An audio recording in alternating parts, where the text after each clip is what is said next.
Well, welcome to chapter 13. And in chapter 13, we're going to be learning about the demonstratives.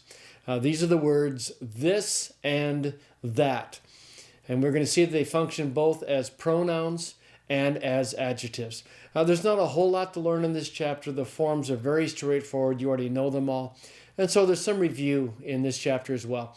The only thing that perhaps is new is something called a vocative. It's the fifth case, but don't worry about it. It's just like the nominative almost. And so it's not a big deal. So again, the chapter is pretty short and pretty straightforward. Let's start with English. Two demonstratives in English. There's the demonstrative this, which in the plural is these, and there's a demonstrative that, which in the plural is those. So this, these, that, those. Those are the two demonstratives in English. You notice the demonstratives are not inflected in terms of case and gender. Okay, you say this whether it's the subject or the direct object. You say these whether it's men or women. It's not inflected for case and gender. And so you'll see it's a little different in English, but it's not going to be hard. So those are the two English demonstratives, this, these, and that, those. The demonstratives can function two different ways. They can function as a pronoun, in which case they're standing on their own. And so you have something like, that is mine. So that's the demonstrative functioning as a pronoun. Or they can function as adjectives. This car is mine. And this, in that case, is functioning adjectively. So it's the same word. This, these, that, those. Same demonstratives. But they can function as pronouns and as adjectives. Okay, let's switch over into Greek. Greek also has two demonstratives. The Greek word that means this, these is hutos. And the Greek demonstrative that means that, those is akenos. So the two Greek demonstratives are hutos and akenos. Now, unlike in English, they have gender. But just because they have a gender doesn't really affect us, though, because we're still going to say this or that, or, we don't have the gender differentiation, so it doesn't matter. But the forms will have gender in Greek. And again, like in English, because of how they function in Greek, I just call them the demonstratives. And we'll leave it up to context to decide whether they're functioning as pronouns or functioning as an adjective. Okay, well, let's take a look at these forms because they're straightforward. The first one has a few oddities, but after that, they're very, very straightforward. You're going to memorize this as hutos, haute, tuta, and you're going to memorize the stem as tut, tau, omicron, upsilon, tau. Okay, once you've done that, you've handled all the weirdness in this word, and it's absolutely regular. It's a 2-1-2 word, no major surprises. But as usual, the nominative is a little different. And all that's happened is that in the masculine and the feminine, that initial tau has been replaced by a rough breathing. So it's hutos and haute. Remember back in last chapter, I said to remember that autos is always alpha upsilon smooth breathing, and it will help you distinguish it from other words. Well, it's the haute that I wanted you to distinguish it from. Autos, the third person personal pronoun that we learned in the last chapter, is always alpha upsilon smooth breathing. Hutos is always rough breathing or tau. That's why you're not going to confuse these two particular forms. But other than this, it's very straightforward, and it's a straight 2-1-2. Well, you'll notice, though, except for one thing. Look at the vowel after the initial tau. In the masculine and in the neuter, it's an omicron, and in the feminine, it's an alpha. Now, on one hand, you could say, well, who really cares? I'm going to be able to parse it whether it's an omicron or an alpha, and you would be right. But there's always someone in the class who wants to know why. Okay, here's the rule that controls whether it's an omicron or an alpha. The rule is this. If the final stem vowel is an O-class vowel, omicron or omega, then that first vowel goes to an omicron. But if the final stem vowel is an alpha or an eta, the first stem vowel is an alpha. They're kind of like they're matching up vowels, kind of. If you look at the paradigm, you'll see that pattern holds out all the way through. Again, it's not going to overly affect your parsing, but it's if you want to know the reason why, that's the reason why. So that it's hutas, haute, tuta, from tut, and after that it's absolutely regular. When you get into the plural, you'll see that it is, well, I shouldn't say it's perfectly regular. It's just like in the singular, in the nominative and feminine nominative plural, the initial tau has been replaced by a rough breathing. Other than that, it's perfectly regular, okay? Okay. You switch to a kanos, and it is absolutely regular. It's a 2-1-2. It's following that sub-pattern in the neuter that doesn't have a case ending in the nominative or accusative singular, but you're really used to that by now, right? But the singular is absolutely regular. You switch over to the plural, and you can see there's no surprises at all. So those are the different forms of hutas and akanos. You shouldn't have any real trouble with them. Okay, let's talk about how you're going to translate them. Let's break them down into whether they're functioning as a pronoun or as an adjective. If a demonstrative is functioning as a pronoun, how will you know that? It's really easy. You're going to come across hutas or akanos, and there's not going to be anything for it to modify. It's just standing on its own. It's independent. Well, that's the clue. It's functioning as a pronoun. And in terms of the form of the pronoun and how you translate it, it's all very much common sense for you at this point. If it is functioning as the subject, it's going to be in a nominative. If it's going to be functioning as a direct object, it's going to be in the accusative. In other words, like all the other pronouns, its case is going to be determined by function. Its gender and number are going to be determined by its antecedent. So no real surprises there.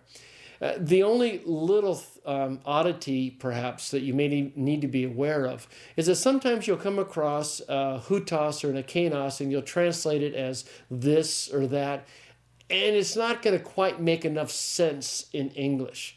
And what you can do with the demonstratives is you can add in an extra word. And just use your common sense as to whether to make that word masculine, feminine, and neuter, and then singular and plural. So, for example, let's say you come across the form just hutas by itself. Well, you could translate it as this or this man, or if it's being used generically, this one or this person. If you came across akanai, okay, that's a nominative, plural feminine, you would translate it as those, or perhaps, if you need it to make sense in English, those women. Okay, so just use your common sense at all. The other kind of little odd thing that's happening with the demonstratives when they're functioning as pronouns is that in the course of language, things are always changing. And in Biblical Greek, in Hellenistic Greek, the demonstratives were weakening in force. And at times, context is going to require you to translate not with this, that, but as a personal pronoun, he. And just let context be your guide, and it's not going to be a real problem for you at all. So that's demonstratives as pronouns. What about demonstratives as adjectives? Well, you just treat them like any other adjective. That when you have hutas or akanos, and it's modifying another word, it's going to pick up its case number and gender from the word that it's modifying.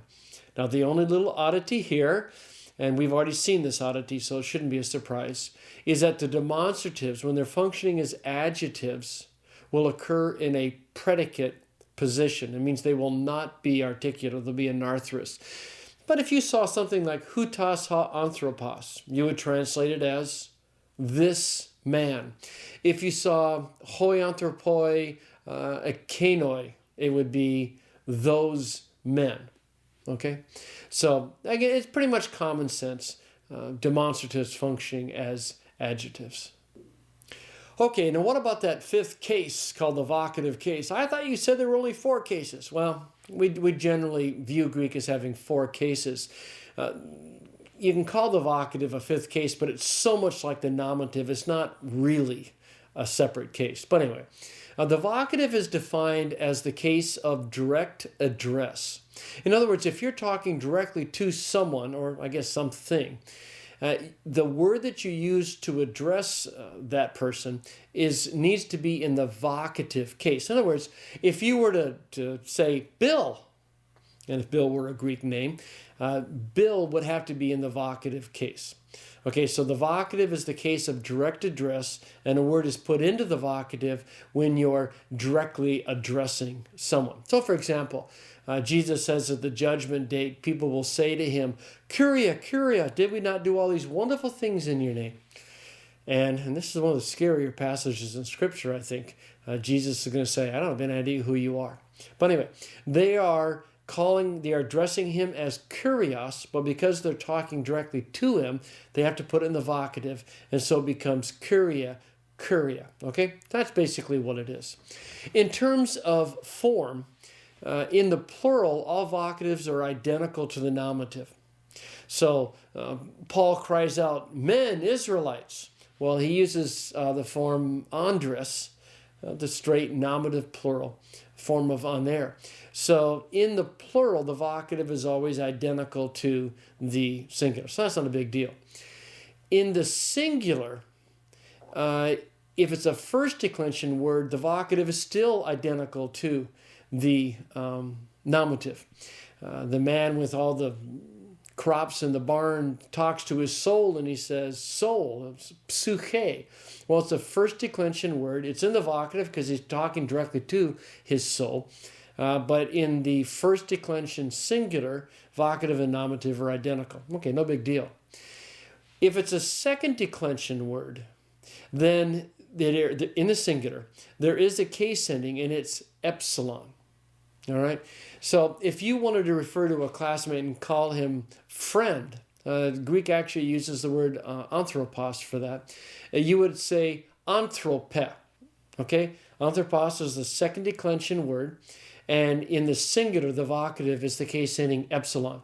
And so you would say anthrope. Now, if you're talking to a bunch of your classmates and calling them friends, you would say, right, you make it in the plural. The vocative in the plural is identical to the nominative. And you would refer to your friends as anthropoi. But in the singular, the vocative has its own case ending. And so you're going to say anthrope.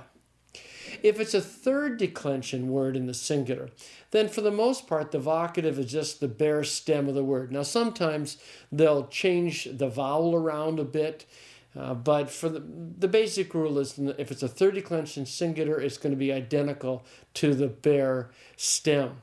So in the Lord's Prayer, we start with saying Father. It's pater. It's a third declension.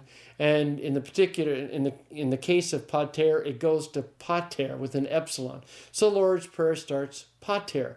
Pater is in the vocative because we're directly addressing God, third declension, singular.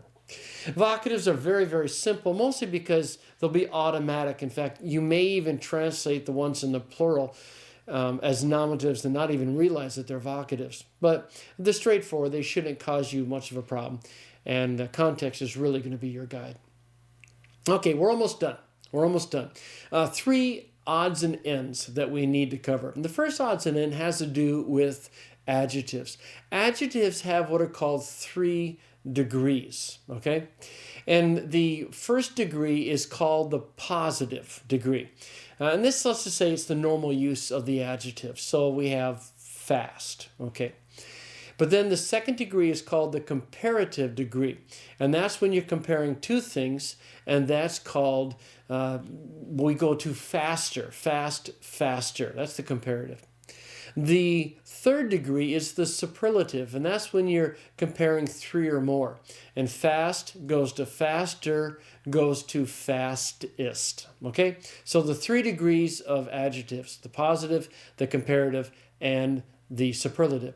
Now, one of the odd things in Greek is that superlative is dropping out of use.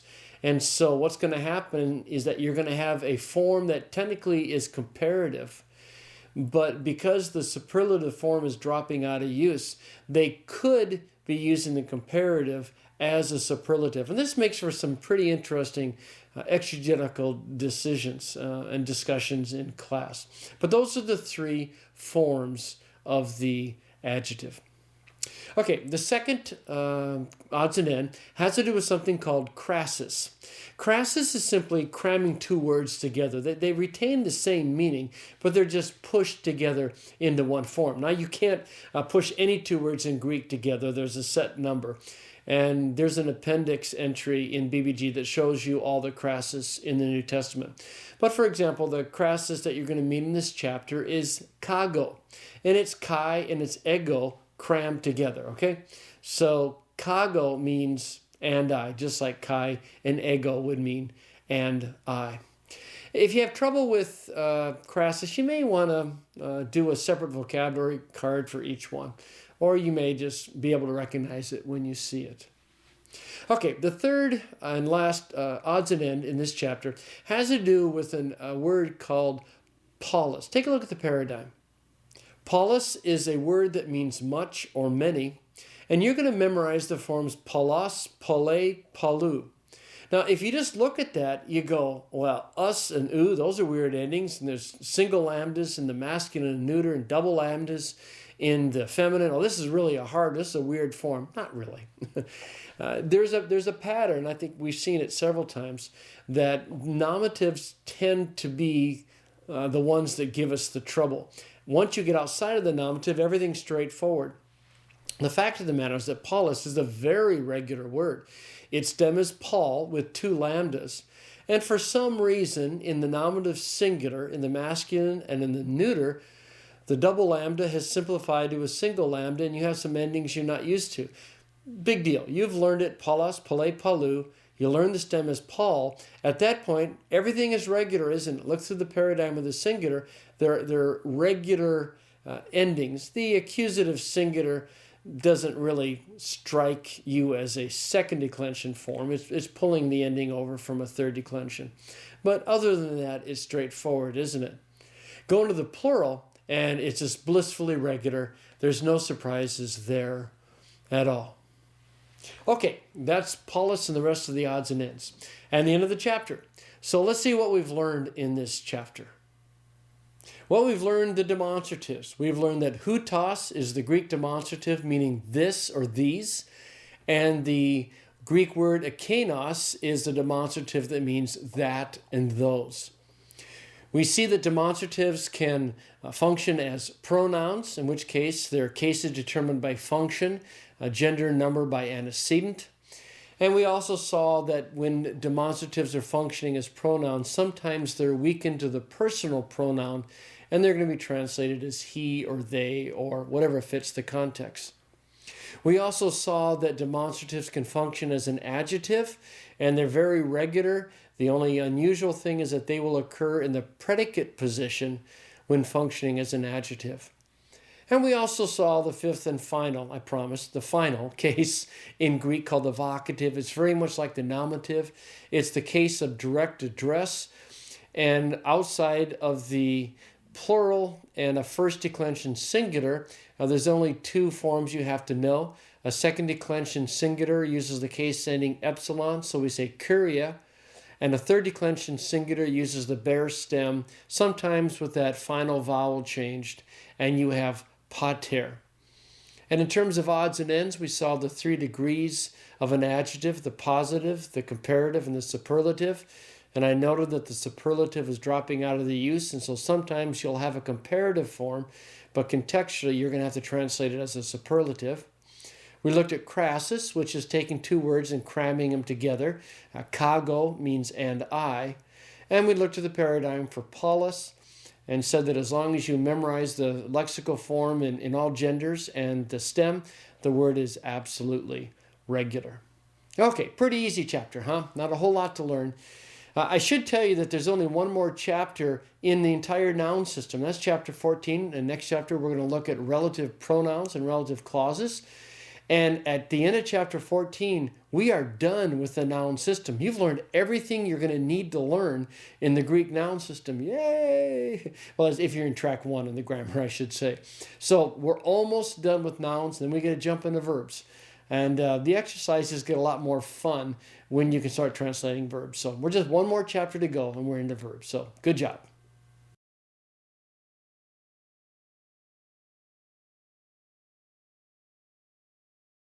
Gune, gunaikas, hey. Woman, wife. Dikaiasune, dikaiasunes, hey. Righteousness. Dodeca, 12. Heautu, healtes, heautu. In the singular, himself, herself, itself. In the plural, themselves. Akenas, akene, akena. In the singular, that man, that woman, or that thing. And in the plural, those men, women, or things. A, or, than. Kago, and I, but I. Makarios, Makaria, Makarion. Blessed, happy. Megas, megale, mega. Large, great. Polis, Polios, hey. City. Palus, pale, palu. In the singular, much. In the plural, many. As an adverb, often. Pos. How. Semeion, semeu, ta. Sign, miracle. Well, welcome to chapter 14. And in chapter 14, we're going to be learning about the relative pronoun. This is a relatively easy chapter. The relative pronoun in Greek functions a lot like it does in English. So there's not going to be a whole lot of surprises here. And it's a simple 2-on-2 form, so it's not a real difficult chapter. In fact, the fog should be getting lighter. There shouldn't be a whole lot of it for you right now. But there's actually something else in chapter 14 that's really important, and that's this. Chapter 14 is the final chapter in the entire noun system. When you're done with chapter 14, you're going to know all the Greek and English grammar you need for nouns, for adjectives, for pronouns, that whole part of the grammar system. So that's really good. Whether you're on track 1 or track 2, you're now going to be done with the noun system. So congratulations on that. But let me give you a warning at the same time. Verbs start in chapter 15. One of the things that students historically have troubles with is switching back and forth between nouns and verbs. And you'll look at a verb and you'll want to give it case. Well, verbs don't have case, you're going to find out. And the trouble is some people can mix the noun and the verb system. And that's why I kept nouns and verbs so separate in BBG. I just found it to be a lot easier way to do things. But here's the best advice I can give you for not mixing up your nouns and your verbs. Get caught up. All right. The better you know the noun system, the less the chances of confusing it with the verbal system. All right. So if you really are up in your nouns and your adjectives and your cases and all that kind of stuff, when you get to verbs, it'll be easier to say, okay, verbs are totally different than nouns, and I'm not going to confuse the two. But if you're struggling with pronouns, if you're struggling with autos, especially if you're still struggling with cases, in which case you're in real trouble. If you're having struggles with those, then it's harder to move into verbs. So please, do chapter 14, get all caught up, make sure you're caught up on all of your noun grammar. Because then when we hit chapter 15 of verbs, you'll find it to be not that big of a deal, okay? Okay. So what are relative pronouns? Well, there's technical ways you can describe a relative pronoun, but they get pretty complicated. And so over the years, I just found it easier to say this. The relative pronouns in English are the words who, that, and which. And then who also occurs in the forms of whose and whom. Okay? So the relative pronouns in English are the words who, that, and which. And usage of the relative pronouns really differ from person to person. And there are some general guidelines, but Some of them are not very hard and fast. Just a lot of it is whatever you're comfortable with. All right, but in terms of generally how do we use relative pronouns, these are the guidelines. We tend to use who when the antecedent is personal. Okay, when we're referring back to a man or a woman, or a masculine or a feminine person, we tend to use the word who. And so if you were to say something like, the teacher whom the students love teaches Greek, obviously. Okay, the teacher whom, why do we choose whom? Well, whom's just a form of who. Well, what's its antecedent? The antecedent is teacher. The teacher is going to be a man or a woman. So we tend to say the teacher whom the students love, because it's going back to a personal antecedent. So who in its different forms tends to be used with personal antecedents. It's really interesting. Whose, which is a form of whom, whose can also be used of inanimate objects as well, in ways that who can't. For example, I sold the car whose color made me ill. I probably wouldn't say that, but I sold the car whose color made me ill. Whose is going back to an inanimate object, to the car, but we can get away with doing that in English. So who tends to refer to people and whom. Whose can go back to inanimate. When you go to the other relative pronouns, which tends to be used of inanimate objects, but not always, and that can be used with any gender. So the relative pronoun is pretty flexible. Who tends to be used with personal antecedents.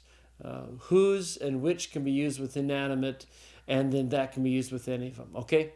Now, relative pronouns are not interrogatives. Okay? You can use the words in English who, whose, and which to ask a question. In that case, they're classified as interrogatives. They're not relative pronouns. Now, you already know the Greek word for asking a question, right? The Greek interrogative is tis, with the accent, and that's how we ask the who question. But in English, when we use who, which, or whose, and we're asking a question, that's not the interrogative. That's not the relative. It's the interrogative. Otherwise, it is the relative. So that's the one qualification. Let's talk a bit about relative clauses. I'm almost done with this upfront grammar. A relative clause is a clause. That means a verb's going to be in it. But a relative clause is a clause where the first word is a relative pronoun. So Jesus says, come to me, whoever is thirsty, and I will give you something to drink. Now, whoever is technically the indefinite relative, but I'll use it for the illustration. Come to me, whoever is thirsty. Okay, whoever is thirsty is the relative clause. It's introduced with a relative pronoun, who, or in this case, whoever, and then it's got a verb, and it's got some other words. Okay, so that's the relative clause. It's really important with relative clauses that you identify the beginning and the end. Now, the beginning is really easy. It's going to be the relative pronoun. And in terms of finding the end of a relative clause, you can generally put a comma there. And if you can put a comma there and it makes sense, that's the chance that that's the full relative clause. In fact, if the relative clause is modifying something, you can actually pull the relative clause out of the sentence and say, does the sentence still make sense? And if it does, there's a chance that you correctly identified the end of the relative clause. So, come to me, whoever is thirsty, and I will give you something to drink. Come to me and I will give you drink. That makes sense. Okay, that probably is the beginning and the ending of the relative clause. So a relative clause is a clause where the first word is a relative pronoun. It's going to have a verb, and it could have other modifiers as well. Now, a relative pronoun will do, or I should say a relative clause will do one of two things. It can modify something else, such as in the previous example. And when a relative clause is modifying something, it's really simple to translate. You're going to see it in Greek and you'll just be able to translate. It won't be a problem at all. You would say, come to me, and then you would have your relative clause and whatnot. It'll be simple. Don't worry about it. When a relative clause, though, is functioning as something, it can be a little harder to translate. And the trick is to understand that when a relative clause is functioning as something, when you put your hands around the beginning and the end of it, that's a noun idea. In fact, I remember in learning Greek, I used to put dashes between the words that made up the relative clause because I wanted to think of the relative clause as a unit of meaning. And once I recognized that it was a unit of meaning, I would ask myself, well, what's it functioning as? And then it was easy to translate. For example, whoever is not against me is for me. Kind of use another indefinite relative, but it still works. Whoever is not against me is for me. Okay, one of Jesus' sayings. Okay, the relative pronoun is whoever. Where's the end of the relative clause? Now, see, what does it take to make a unit of thought, a dependent unit of thought, but a unit of thought nonetheless? Well, it's whoever is not against me, comma, not correct English, but you do it to help understand the clause. Whoever is not against me, comma, is for me. So whoever is the relative pronoun, whoever's not against me is the entire relative clause. What's it functioning as? What's it doing? Well, the main verb in the sentences is. So if you put dashes between the words or put quote marks around the relative clause, whoever's not against me, what's its function in the sentence? Well, it's the subject, isn't it? Whoever is not against me, that person is for me. Okay, see how it works? So, relative clause is very straightforward. Introduced with a relative pronoun, there'll be a verb and perhaps other words. They can modify another noun, in which case they're easy to translate, or they can function as something, the subject, the direct object, the object, or the preposition. And the key there is just to view the relative clause as a unit and ask what function is that particular unit working, defining. Okay? All right. Well, let's go ahead and look at the forms of the Greek relative pronoun. The forms that you're going to memorize are hos, he, ha, the lexical forms, the forms that mean who or which or that. And you go into the genitive singular and it's who, haste, who. In the dative, ho, he, ho, and in the accusative, han, hain, ha. Okay, there's a couple of patterns here. Well, what do these things look like? I mean, they're pretty straightforward in their patterns. Well, people have learned them two different ways, or at least identify them two different ways. On one hand, they could be the case endings preceded by the final stem vowel or the declension with a rough breathing and accent. For other people, they think of them as the definite article with a tau replaced with a rough breathing.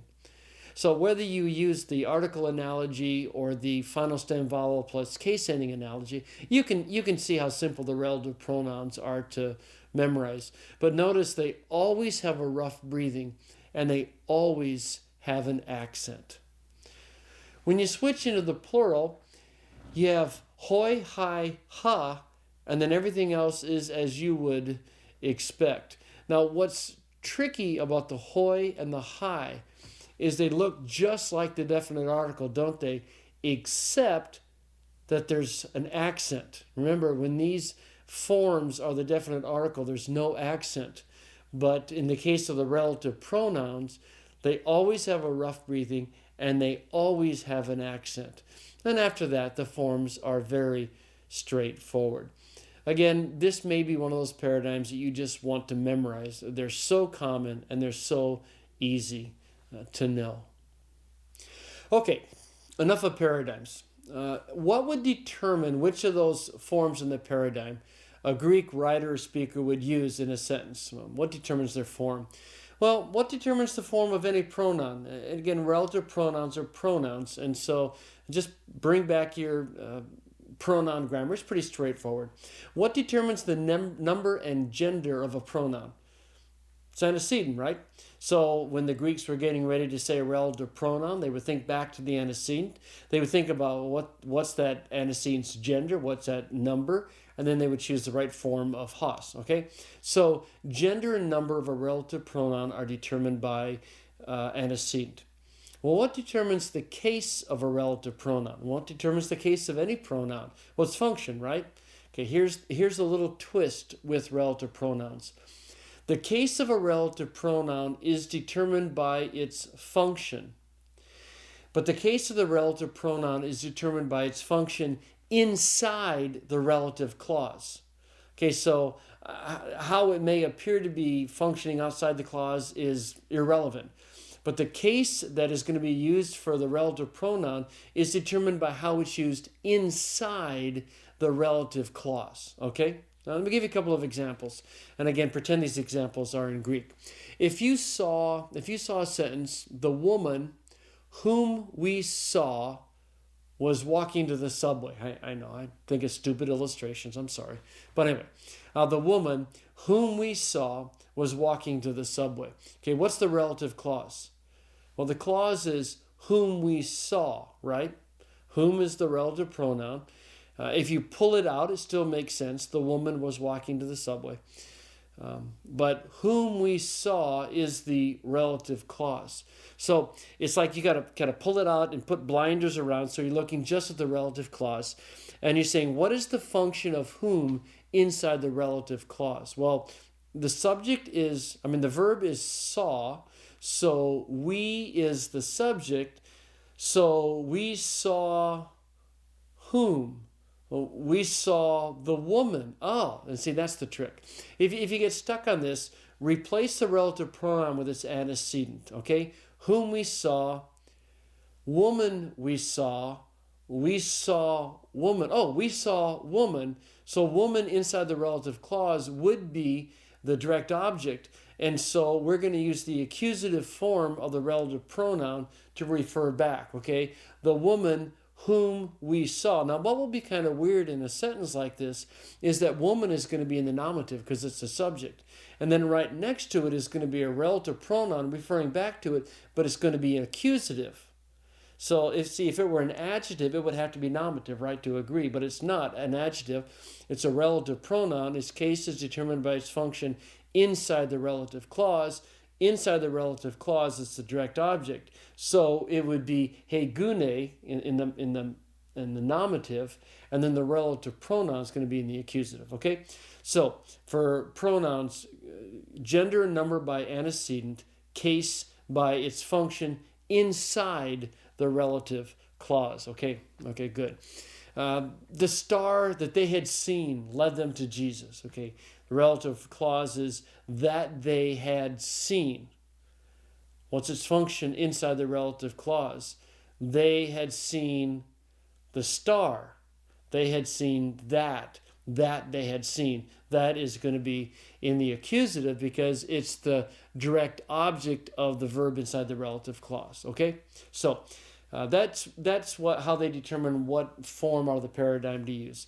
Gender and number by antecedent, case by its function, but its function inside the relative clause. Okay, good. Okay, how do relative clauses function? Well, let me put it another way. How do you find them used in a sentence? Well, one of two ways. One way is they're modifying something, and these are really straightforward. You'll just read them, and they'll read very naturally from Greek into English. The man, relative pronoun, who is sitting at the table is my pastor. You'd say ha-aner or ha-anthropos, the man, and then who is sitting. Okay, now in this relative clause, what case is who going to be? You got to think about it. Little review, okay? The man who is sitting at the table is my pastor. Okay, the relative clause is who is sitting at the table. Who is the subject, right? Right. So it's who is sitting. The man is sitting. Who is sitting? So in this case, you would have ha-aner or ha-anthropos, nominative singular masculine, and then the relative pronoun in this case would be nominative singular masculine. Not because its case is not because it's modifying man. It's like as if it were an adjective, but because man is the antecedent, and that determines the masculine singular. Who is sitting at the table? The who is functioning as a subject inside the relative clause. Okay, enough for review. In these cases, these things, when the relative clause is modifying something, they're very straightforward, not a problem. It may be a little harder when the relative clause is functioning as something, whether it's a subject or a direct object or an object of a preposition. But just think about it. Think grammatically what's going on. And it's pretty straightforward. You may have to add in some words to kind of make sense when the relative clause is functioning as something. But it's going to be easy. For example, if you saw a sentence in Greek that was something like, who takes up his cross is my disciple. Well, if you just said, who takes up his cross, that sounds like an interrogative, right? You can't do it that way. But rather you would add some words in, something like he who, or the one who, or the person who, or for feminine, the woman who takes up his or her cross is, my disciple or something. So when a relative pronoun, a relative clause is functioning as something, you may have to add in some extra words, but it's very straightforward and it shouldn't cause you any real trouble. Okay, some few final words on how you translate these things. And again, I've covered most of these, so this is more of a review. You got to keep your relative clause together. Okay, find the relative pronoun, find the end of the clause, put your hands around it, kind of view it as a substantive idea or an adjectival idea, but you got to keep the clause together, okay? If it helps, put a comma at the end of the relative clause to help you do that. It might be that if it's a really long relative clause, you may need to kind of view it almost like a sentence. It won't be because it's a dependent construction, but you may need to kind of view it as a separate sentence and then find the verb and then find what else there is. Is there a subject? Is there a direct object? Are there other modifiers? And kind of break the relative clause up as if it were a sentence. But you may have to do that if it's a really long relative clause. And remember too, when it comes to translation, that relative clauses are always dependent constructions, okay? They will have a verb, but it'll never be the main verb in the sentence. All right, so much for translations. So what have we learned in chapter 14? Well, the relative pronoun is has, he, ha. It's a 2-1-2 form. No real big surprises. It looks like the article that's been where the towel's been replaced with a rough breathing, or it looks like a final stem vowel and a rough breathing with a case ending. Whatever works for you. They always have rough breathings and accents, though. The case of a relative pronoun is determined by its function inside the relative clause, gender, number by antecedent, as you would expect. Relative pronouns will introduce a relative clause, and that clause will either be modifying something or it'll be functioning as something, a subject, a direct object, an object of a preposition. They're always dependent constructions. They can never stand on their own. Okay, very good. That's it for chapter 14, and that's it for the entire noun system. But before you jump into the vocabulary, let me just point out two things in this vocabulary section. One's kind of weird, and one's really helpful, okay? There is a vocabulary form in this exercise, hadas, omicron with a rough breathing, delta omicron sigma. And it's going to show it as hadas u. So it looks just like logos u. But the article is he, and at first glance it may look like I made a mistake, but I didn't. This word is feminine. It's not hadas u ha, it's hadas u he. Okay, remember the rules on declensions. They weren't primarily gender-based, were they? Stems ending in alpha or eta are first declension, stems ending in omicron are second. And we learned that most second declension nouns are masculine. There are some second declension neuters whose lexical forms end in on, but they're not exclusively masculine or neuter. There are second declension feminine words. Not a ton of them, but there are some, and this is one of them. So hadas is going to look just like logos, but it's feminine, which means the article and anything else modifying it is going to be feminine, okay? This is just one of the sub-patterns in the second declension that you need to learn, okay? So that's it for hadas. The other thing that's really cool in this chapter is that look at the end of the vocabulary. When you're done learning this vocabulary, you're going to learn, you will know a fraction more than 2/3 of all the word occurrences in the New Testament. Congratulations, Just a little over 66.6, but you are over that landmark. So if you're not doing it by now, you should have a Greek Testament. You should be able to scan it.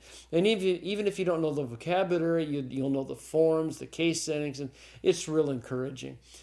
This is the last major milestone until the last couple of chapters in the book when it comes to vocabulary. So you will now know 2/3 of all word occurrences. So congratulations. So, okay, memorize your words and do your homework and get caught up.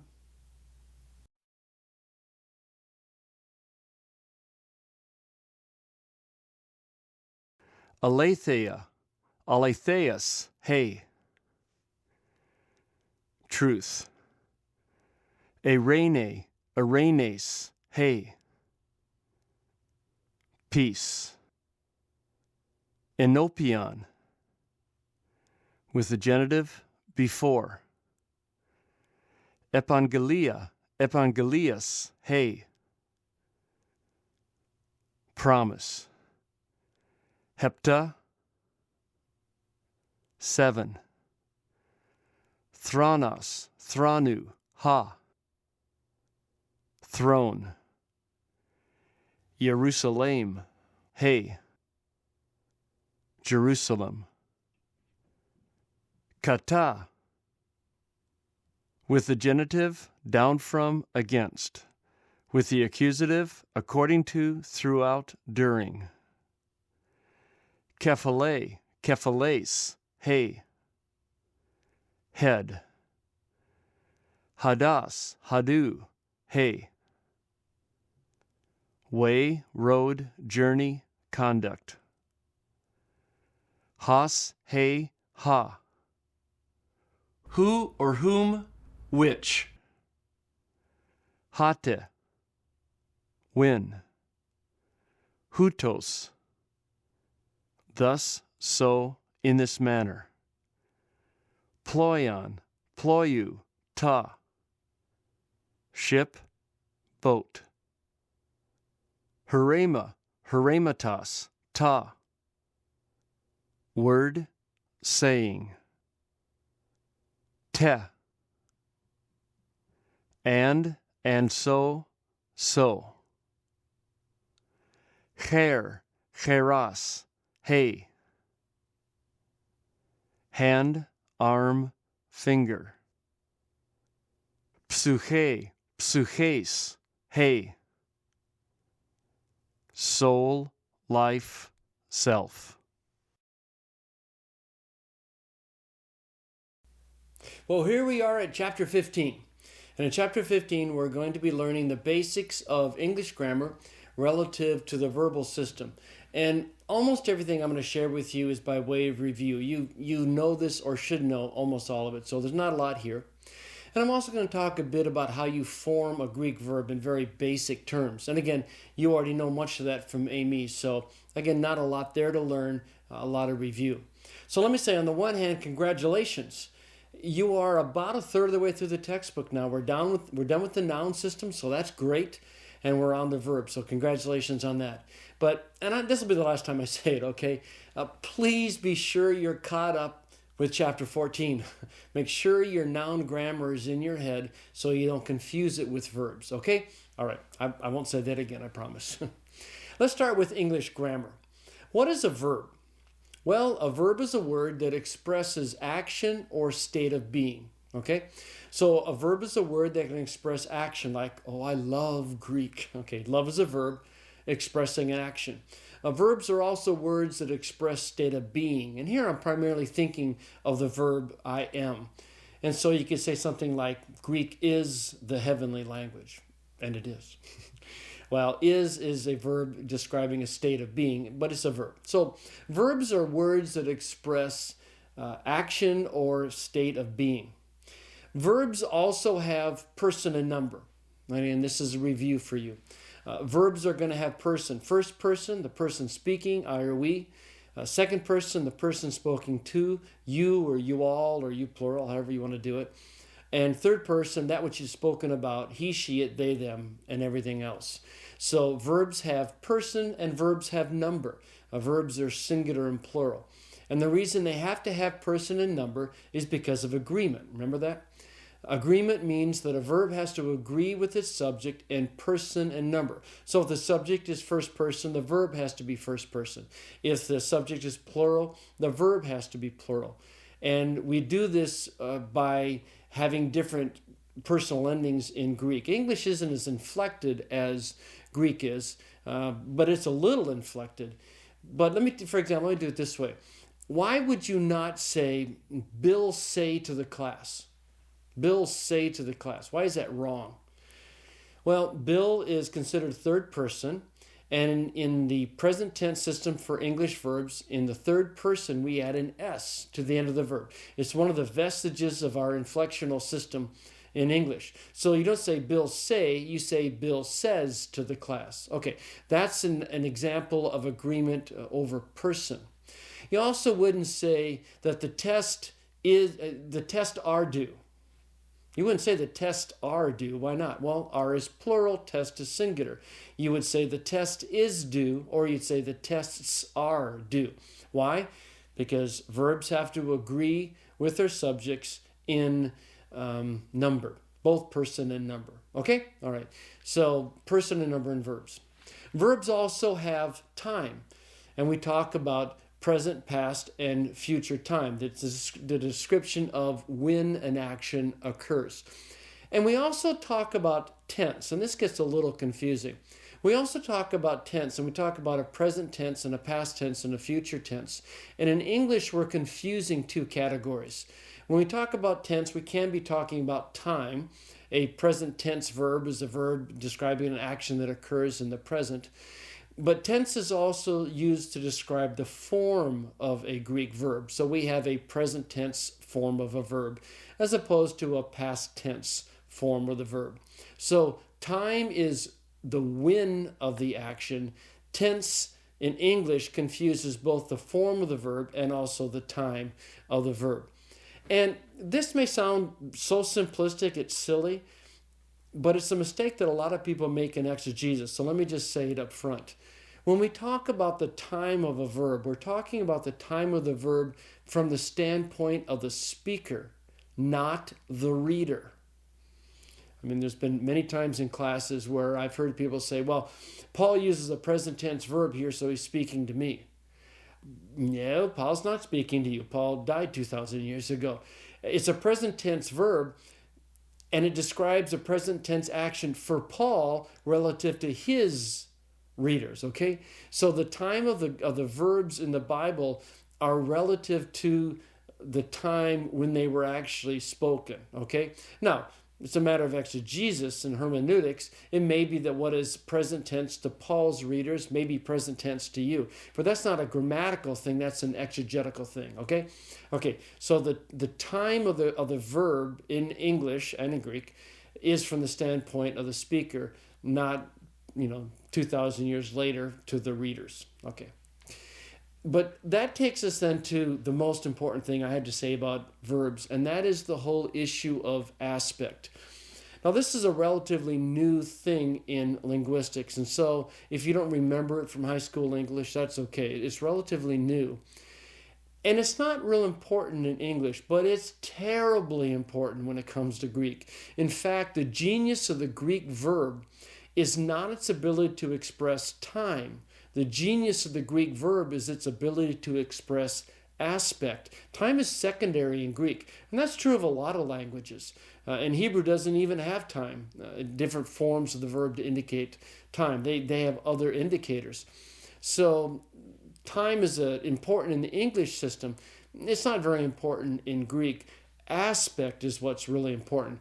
But since we're still on the English side of things on this talk, let me just make sure that you have a clear understanding of aspect in English so that when we get into Greek, it won't be quite so confusing. What is the difference between saying, I studied last night, and I was studying last night? What's the difference in those verbs? Studied, was studying. You may not be able to define it, but if you're a native English speaker, you can feel the difference, can't you? Well, if you say, I studied, they're both past tense, right? I studied, I was studying. So the time isn't the issue. But if you say, I studied last night, you're describing a completed action. It's something that you did, that you finished. Now, it may have taken you 5 hours or 2 minutes to finish your studying, but you completed the action, right? We call that in Greek the completed, in English, I'm sorry, the completed aspect. And in English, we use the simple form of the verb to indicate the completed aspect. I studied last night. It's simple, right? But if you say, I was studying, what you're doing is describing an action, aren't you? You're describing an ongoing action, a continuous action, an uncompleted action. I was studying last night. Again, it's not an issue of time because you can do the same thing in the present. You can say, I study or I am studying, and you get the same kind of differentiation. Not quite, it's a little different in the present tense in English. But if you say, I was studying last night, was studying is the continuous aspect in Greek, in English, okay? So the completed, I studied, describes a completed action. The continuous action, the continuous aspect, I was studying, is describing an ongoing, continuous, and uncompleted action. And the way we do that in English is that we add in a helping form, don't we? And studied goes to was studying. Okay, so those are the two basic aspects in English, the completed aspect and the continuous aspect, okay? Now maybe this chart will help you see the difference. It's comparing aspect with time. So if you want to express a completed action, in the present you would say, I study. In the past, I studied. In the future, I will study. But if you wanted to describe a continuous action, you would say, in the present, I am studying. In the past, I was studying. In the future, I will be studying. Now, obviously, we don't use the future continuous a whole lot. It looks kind of weird, doesn't it? But that's the comparison of time and aspect. So make sure that that paradigm is clear in your head. Okay, I have one more thing I need to qualify when in the whole area of aspect, and it has to do with the word punctiliar. This is a mistake that's made in Greek exegesis over and over and over again.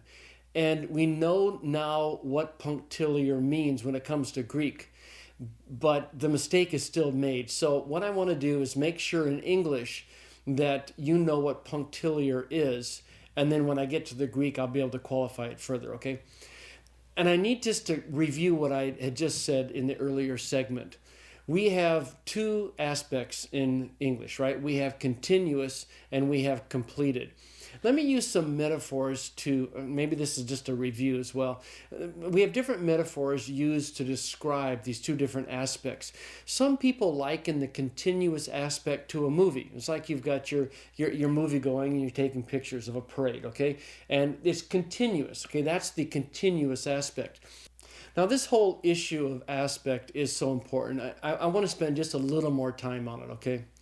And let me use some different metaphors, and maybe this will help you understand what's going on in the aspectual system. If a verb is continuous in aspect, some people liken it to a movie. Okay, you're sitting there, there's a parade going by, and you got your camera out and you're filming a movie of it. It's ongoing, it's continuous, it's not completed. The parade's still going by, okay? So some people like to use the movie metaphor.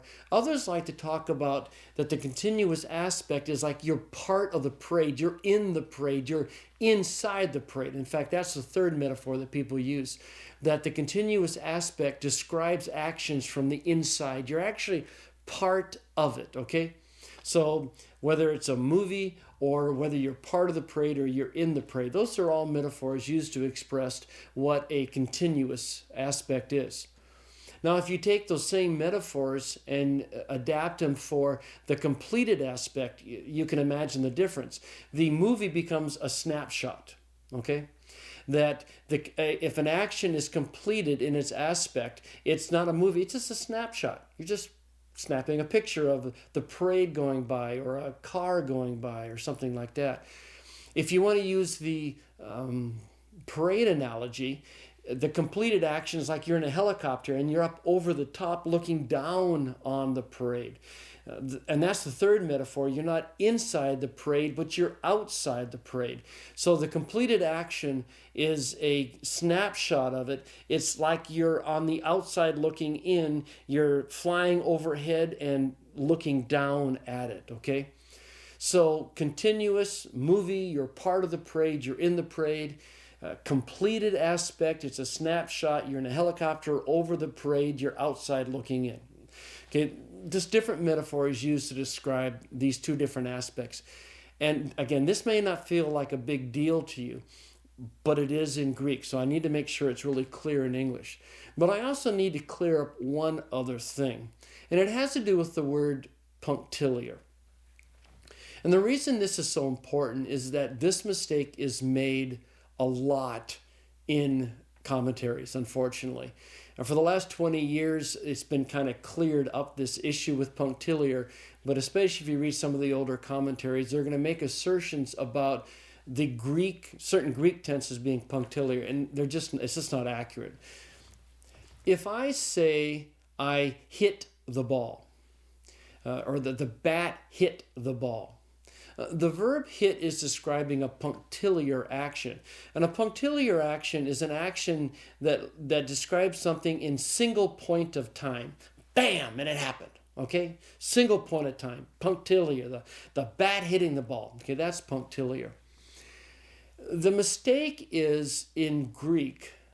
It was for a long time taught that if something was completed aspect, it was therefore punctiliar. And that's just simply not true. And everyone knows that now. You can use a completed form of a Greek verb to describe a lot of things. You could use a completed form of verb to describe a punctiliar action. You could use a completed form of a Greek verb to describe a continuous action.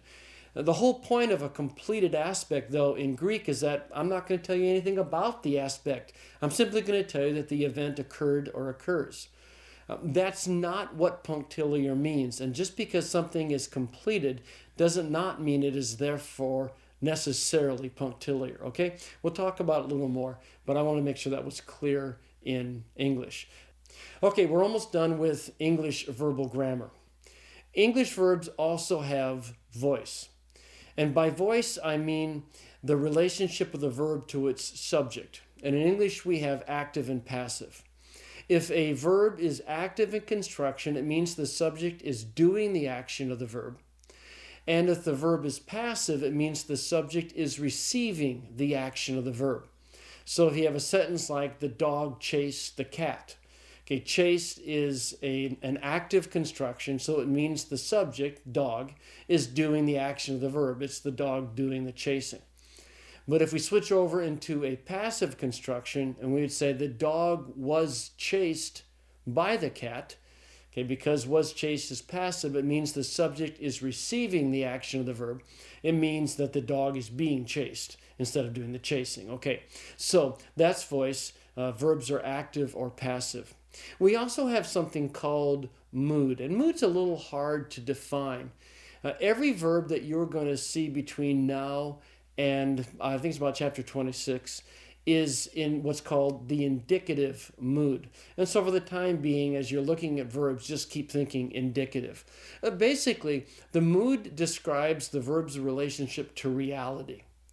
And the indicative mood is the form of the verb used to describe reality, what is, as opposed to what should be or what ought to be. And we use the indicative mood for most everything. We use it for questions, and we use it for lying. just because because the indicative is the mood of reality doesn't mean our perception of reality is accurate. Well, okay, all right.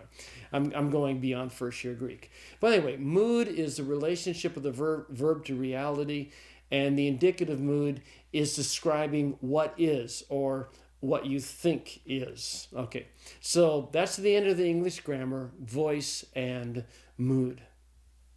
Okay, now we're into Greek grammar. And just as an English verb has to agree with its subject in person and number, so also a Greek verb has to agree with its subject in person and number. And it's going to do this, as you've already seen, with personal endings. There'll be different personal endings for first, second, and third person, and there will be different personal endings for singular and plural. Take a look at this chart. Now, I don't want you memorizing the Greek forms, but the chart will show you how the Greek verb is functioning. Again, it's a lot like the AME chart that we saw several chapters back.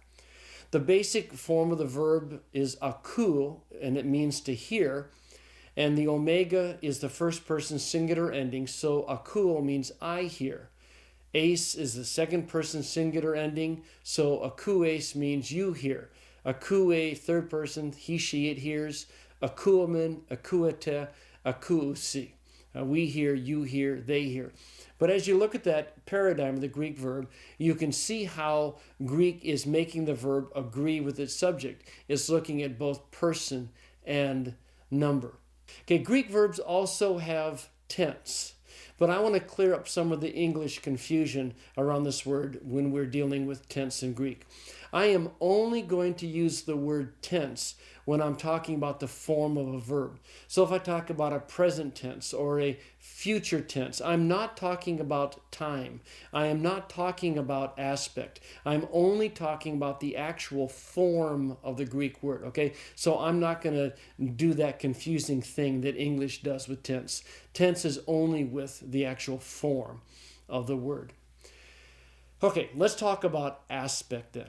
In Greek, as I've said, the aspect tells us the type of action or the kind of action. It is not concerned with time.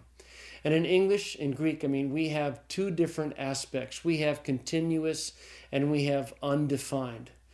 If a verb is continuous in its aspect, it will be describing an ongoing, uncompleted action. Past, present, or future doesn't matter. But it's an ongoing action. If the Greek aspect is undefined, then it's going to be telling you simply that an action occurred or occurs and nothing else beyond that, okay? Undefined and continuous. This may be a little unclear to you, but when we get into the translation, you're going to see it pretty quickly. But let me give you an example, at least right now. In Mark 8:34, Jesus says, if someone wants to be my disciple, that he must deny himself, take up his cross, and follow me.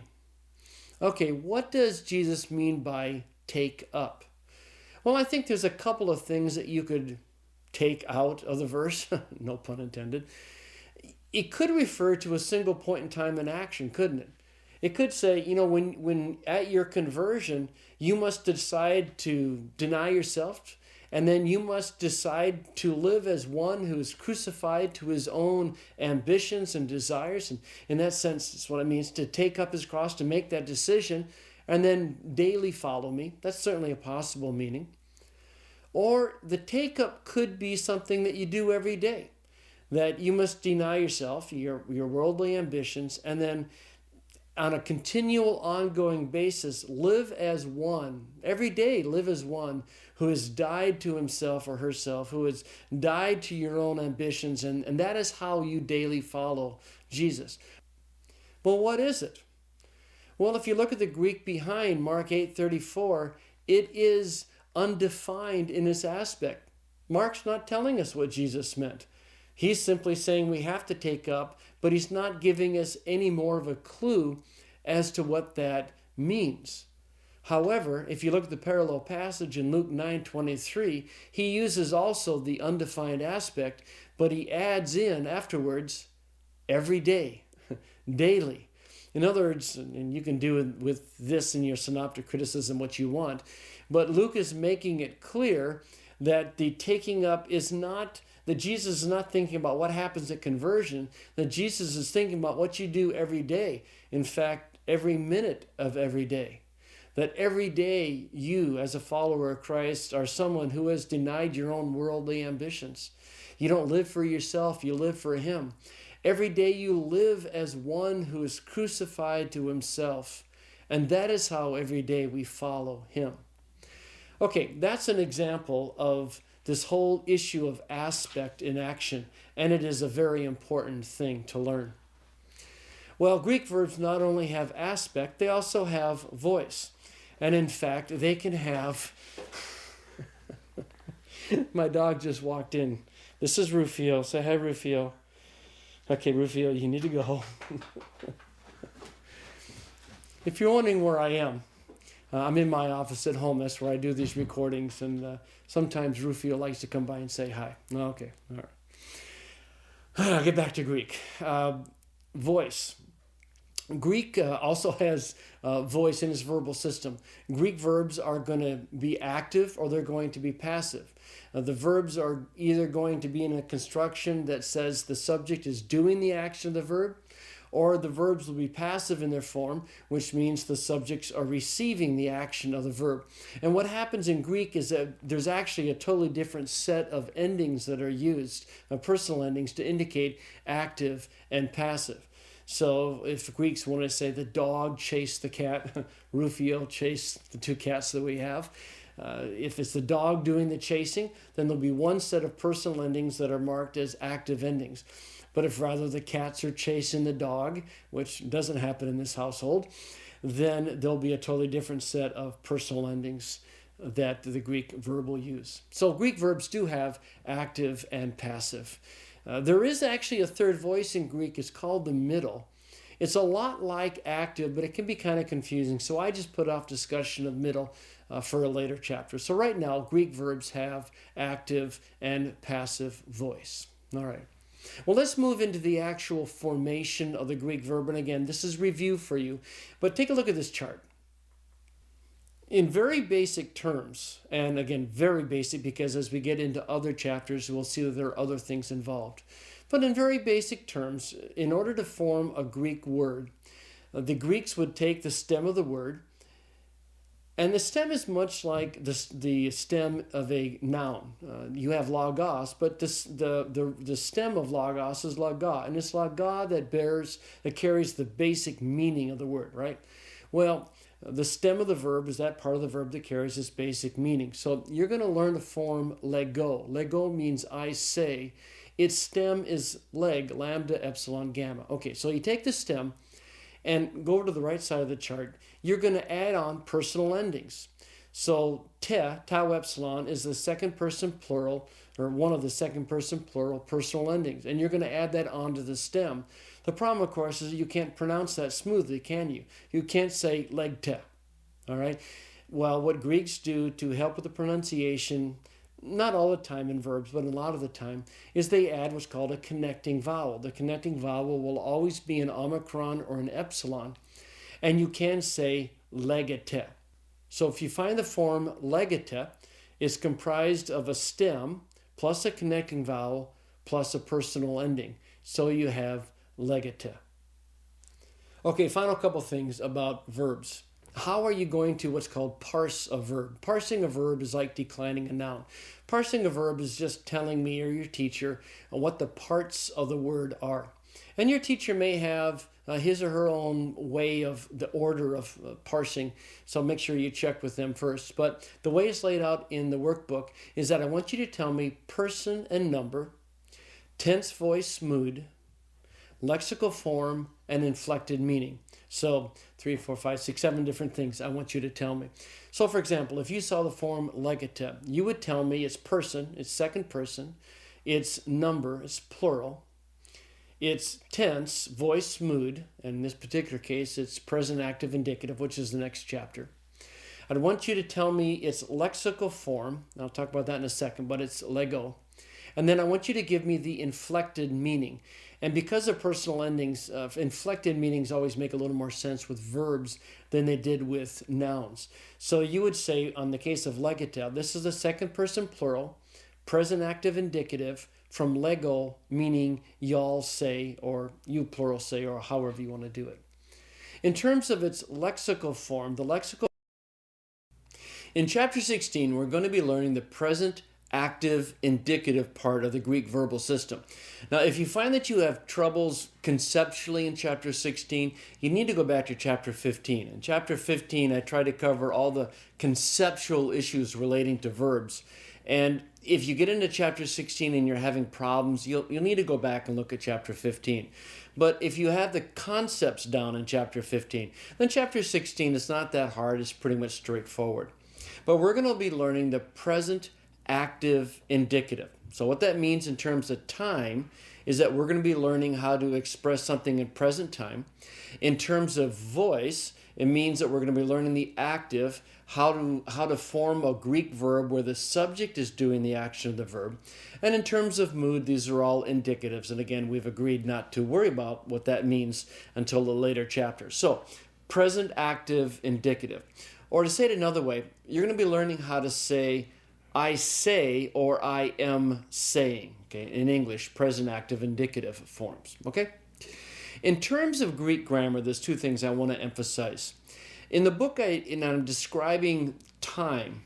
I say that a Greek verb in the present tense describes an action that usually occurs in the present time. That's really an important qualification, okay? Most present tense verbs in Greek do express action occurring at the present time, but they don't always. In fact, sometimes you're going to find later on that present tense verbs can describe actions in the past or describe actions in the future. Remember, in Greek, time isn't primary, aspect is primary. And so they let the tenses kind of float, in the different tense forms float through some of the different time frames. But the present tense form of a verb describes an action that usually occurs at present time, okay? And then there's the whole issue of aspect, okay? We have undefined and we have continuous. So an undefined version of the word would be like I say, and a continuous would be I am saying, all right? Here's the thing in the present tense system. Present tense forms of Greek verbs can be either undefined or continuous. In other words, lego can mean I say or I am saying. You go, well, how do I know which one to use? Well, language learning is both science and art, right? And part of the art is developing a contextual feel for the verse. And that's the clue. Context will be the clue. You'll come along and, for example, you'll translate it with the undefined I say, and you go, oh, that doesn't fit. Oh, I am saying really does fit. So the same actual form of the Greek verb can be both continuous and undefined. And in my paradigms, I tend to give the continuous translation. So lego would be I am saying. But check with your teacher if he or she has a preference for you to use by default the undefined or the continuous, okay? But that's what's going on in Greek, that in terms of time, a present active indicative verb describes an action that usually occurs in present time. And in terms of aspect, a present tense form of a verb can either be undefined or it can be continuous. And you have to look at context to decide which is which. Now, the next paradigm or the next chart that I'm going to show you is critical. And in fact, what I've done is that I've reduced the Greek verbal system down to two basic charts. And at the beginning of every chapter, I'm going to give you part of one of those charts. The whole chart is called the master verb list, and master verb chart. And in each chapter, I'm going to give you just a little bit of it, okay? The whole chart's about a page long. It's in the appendix if you want to take a look at it. I'm not sure I would recommend it right now because it might freak you out. But in each chapter, I'm going to give you just a little piece of that master verb chart. These charts are absolutely crucial for you to know, because this is how you're not going to memorize 950 paradigm forms for every verb, okay? It's been a while since I counted them all up, but it's about that many. In other words, any verb in Greek can occur in about 950 different forms. That's one really big chart, right? In fact, some people sell the chart and it's like 2 by 3 feet with little itty bitty print. And I mean, it's a cool chart, but it's terrifying for a first-year student to look at. Well, you can either memorize all of those forms, or you can learn the two charts that I'm going to give you. Because what the two charts do, and this is much like what I do with nouns, but what the two verbal charts do is give you all the triggers. They tell you how the Greek verbal system actually constructs its different forms. And it's those pieces that form the triggers that when you see the triggers, you go, oh, that's a present active, or that's a future passive, or something. So the charts highlight how Greek puts the verbs together, and it gives you the triggers to use to identify them. So it's those two charts, or it's these gargantuan paradigms. And I think most people prefer my two charts. Well, take a look at the first chart. How do you form the present active indicative? Well, it's formed by using the present tense stem, and then to it you add a connecting vowel, and to it you add primary active personal endings. Now, I know that doesn't mean anything to you right now, but let me just walk you through the process. The verb lego means I say. The present tense stem is leg. To that you add a connecting vowel, it's either going to be omicron or epsilon, and then you add primary active personal endings, which if you want to say you plural for the present active, it's te. So you have the leg and the and the te, and so legate means you all say. The connecting vowel is in there to help pronunciation. It's hard to say leg te, and that pause is that hiatus the Greeks want to avoid. So they put a connecting vowel in there to help you pronounce it. So that is a phenomenally important chart, okay? And it's going to, like I say, a chart like that's going to be at the beginning and sometimes in the middle of every chapter for quite a few more chapters as we work through the verbal system in Greek. But let's talk about the different pieces of it, okay? Let's talk about, first of all, the stem. What's the stem? The stem of a verb is the most basic form of a verb in a particular tense. Now, since we don't know any other tenses, that's not going to mean a whole lot to you right now. But you need to think of it in those terms. The stem of a verb is the most basic form of that verb in a particular tense. And so in the vocabulary section, I will give you the lexical form, which is the first person singular, present indicative, so like Lego. I'm going to give you the definition. It means I say. And then I'm going to give you, it's technically the verb's root, but you don't know what that is yet. So just think of it for now in terms of the present tense stem. There'll be an asterisk, and then there'll be the actual present tense stem. And you need to memorize both the lexical form of the verb, I say, and then you need to memorize the root, the present tense stem, okay? That's going to be very crucial because that's what we use to create the present active indicative, okay? So the present active indicative starts with the present tense stem, and then to that you add a connecting vowel. And again, this is just for pronunciation. And the connecting vowels are going to be either omicron or epsilon. And here's the rule. If the personal ending begins with a mu or a nu, the connecting vowel is going to be an omicron. So for example, the first person plural personal ending is men. That's how we say we, right? So if you wanted to say we say, it'd be leg a men. That'd be an omicron because men is the personal ending. If the personal ending begins with any other letter other than mu or nu, then the connecting vowel is an epsilon. All right. So the second person plural personal ending is te, tau epsilon. So if you wanted to say you all say, it's legete. Okay. So connecting vowel is omicron or epsilon. The personal ending begins with a mu or a nu. The connecting vowel is an omicron. If it's anything else, it's going to be an epsilon. All right. All right. To the connecting vowel is then added a personal ending. And we've seen a lot of this already with Amy, so this should be largely review. The personal endings are there because the verb has to agree with its subject in person and number. So if the subject is first, second, or third person, then the verb has to have a first, second, or third person personal ending to agree. If the subject is singular or plural, then you have to have singular or plural personal endings on the verb so the verb can agree with the subject. So in other words, in the present active indicative, you're going to have 6 different personal endings. Okay, first, second, third person, both singular and plural. And as I've said in earlier chapters, you don't really have to have an express subject for a verb because the verb in its personal ending contains a reference to its own subject. but it's nice to use to make sure you've got the right subject with the right verb. In other words, if you're reading along and you have anthropos and you think that's the subject of the sentence, and then you get to the verb and the verb is legate, it's a second person personal ending, you go, well, anthropos cannot be the subject of legate because anthropos is third person, legate is second. So the personal endings are there to agree with their subjects and to act as a check and balance in translation. But let's take a look at this chart and put some of this stuff in context before we get much further into the system.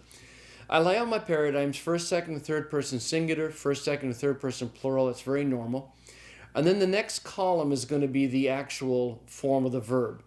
Luo means I am loosing. You'll see I'm using the continuous form. I could also say I loose.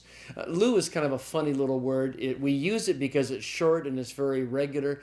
It's the word for breaking the Sabbath and different things, but we use the word loose as a translation. So luo means I am loosing. Lues, second person singular, is you are loosing. Lue, he, she, it is loosing, and then down into the plural. The next column obviously is the translation of the inflected form. The next column lists the actual connecting vowels that are being used. And the far right column are the true personal endings. Now, we're somewhat in the same situation that we were with nouns, is that there are true case endings, and then those case endings sometimes get modified when you put them onto an actual word. And I wanted you to learn the true case endings, and you saw why when we got to the third declension. Somewhat the same situation with personal endings. I really want you to know what the true personal endings are, okay? It's not going to make a lot of difference right now. It's a little something extra to memorize. But as we get further into the verbal system, and especially when we get out of the indicative part of the verbal system, if you know what the true personal endings are, it gets much, much easier. So this is one of those situations where you learn a little more up front, but on down the line, it's going to get very, very easy, okay? So what I want you to learn is actually two things. I want you to learn what the true personal endings are. And for the primary active, the true endings are nothing, sigma, iota, men, te, nsi. Okay, it's really important that you memorize those true endings. But then I also want you to memorize what happens when those personal endings are connected to the connecting vowel. And if you look at the part of the paradigm that's in color, you can see that in some cases there's been some significant changes, right? And so I want you to memorize o, ace, a, amen, eta, usi, and again, there could be a new movable in the third person plural form. In other words, in the first person singular, there's no personal ending, and the connecting vowel is lengthened to omega. In the second person singular, the epsilon has lengthened to the diphthong epsilon iota. Then luo, luomen, luater, straightforward. And in the third person plural, what's happened is the nu has dropped out, and the omicron has lengthened to the diphthong u. Now that's quite a bit to learn, at least at this point. And if it weren't so important later on, I wouldn't want to emphasize this, but it really does get important later on, okay? So what I want you to learn are the true personal endings, okay? Nothing, sigma, iota, men, te, nsi. And then I want you to memorize what they look like with their connecting vowels. O, ace, a, amen, eta, usi. And some people like a little more context, and you may want to memorize them with luo. And so you memorize luo, lues, lue, luomen, luate, luusi. All right? So that's how the paradigm works, and that's what you need to be memorizing. Okay, let's get a little more into detail on what I mean by primary active. Okay? The first chart you're going to learn is the master verb chart. The second paradigm you're going to be learning is the master personal ending chart. Okay, and there are 4 quadrants in this chart, and we've learned the top left-hand corner, the primary active. But there's 6 personal endings in each quadrant for a total of 24 endings. The left column are primary tenses. The right-hand column are secondary tenses. You don't know what that is right now, so not a big deal. The top row are your active forms. Your bottom row are your passive forms. So there's a total of 24 forms that you're going to be memorizing. And so far, we now know the top quadrant, the top left quadrant, the 24 forms. And what are they? They are nothing sigma iota, men te nsi, and then o ace a amen eta usi, or luo lue slue, luomen luete lu usi. Well, that's it for the primary active personal endings. That's it for the present active indicative part of the verbal system, at least that we need to know so far. And I think if you understand chapter 15, chapter 16 is pretty straightforward. If you're stuck a bit on chapter 16, if it's a conceptual thing, you may need to go back and review chapter 15. But for most people, chapter 16 is pretty much straightforward. But before we get to the end of the chapter, I need to say something about personal pronouns occurring in the nominative. Now, I've mentioned this in earlier chapters, but it's going to come up in this chapter in the workbook, and I need to make sure that it's pretty clear. Because verbs have personal endings, they don't need expressed pronouns as subjects. In other words, they can say I, you, he, she, it, they, we. They can say all those things in the personal ending, so they don't need expressed pronouns in the nominative. But when you find a pronoun in the nominative, it usually, what's going on is there's a little bit of emphasis being placed on something. And that's what I wanted to cover. Now, I'm not talking, these are not huge exegetical issues. Again, these are issues of nuance, of slight emphasis, okay? So don't build any great exegetical camps on the presence or the absence of personal pronouns in the nominative. But when you have a personal pronoun in the nominative, one of three things is normally going on. Number one is that there's probably some emphasis being placed. In other words, if I wanted to say, I love Robin, and Robin's not a Greek word, but it is my wife's name, so if I wanted to say, I love Robin, I could say, agapo Robin, and it means I love Robin. But if I wanted to say, I love Robin, I would probably say, ego agapo Robin. In other words, the ego, the first person pronoun, is there for just a little bit of extra emphasis, a little bit of push. So when you find personal pronouns in the nominative, there's generally some kind of emphasis going on. Again, but a nuanced emphasis. The second reason that the Greeks would expressly put a personal pronoun in the nominative is to indicate contrast. And again, maybe this is the kind of emphasis. But if you were going to say something like, not as I will, but as you will. See, not as I, but as you. Greeks will often use personal pronouns in that kind of situation in order to provide an emphatic contrast to what you're saying, okay? The third reason is not very frequent, but I just need to mention in passing. If you have a verb that is third person singular and you want to differentiate gender in the subject, you could have autos or alte or alta for the he, she, it. And the use of autos would differentiate gender where the third person singular form of the verb doesn't. So if you had, for example, lege, is it he says, she says, or it says? Well, you could indicate gender by including a form of autos. Okay, but that's personal pronouns in the nominative, mostly for emphasis, sometimes by way of contrast. Okay, very good. Now let's go ahead and look at what we've learned in this chapter in summary. Well, we've learned the present active indicative. And by present, we're talking about actions that usually occur in present time. By active, we mean that the subject is doing the action of the verb. And by indicative, we're talking about mood and everything's indicative for the time being. How do you form a present active indicative? Well, you form it by taking the present tense stem of the word, which is indicated in the vocabulary with the asterisk. And then to that, you add a connecting vowel. And to that, you add primary active personal endings. And we're going to learn these really, really well, aren't we? Those endings are nothing, sigma, iota, men, te, nsi. And they connect with a connecting vowel, and you end up with o, ace, a, amen, eta, usi, with a new movable.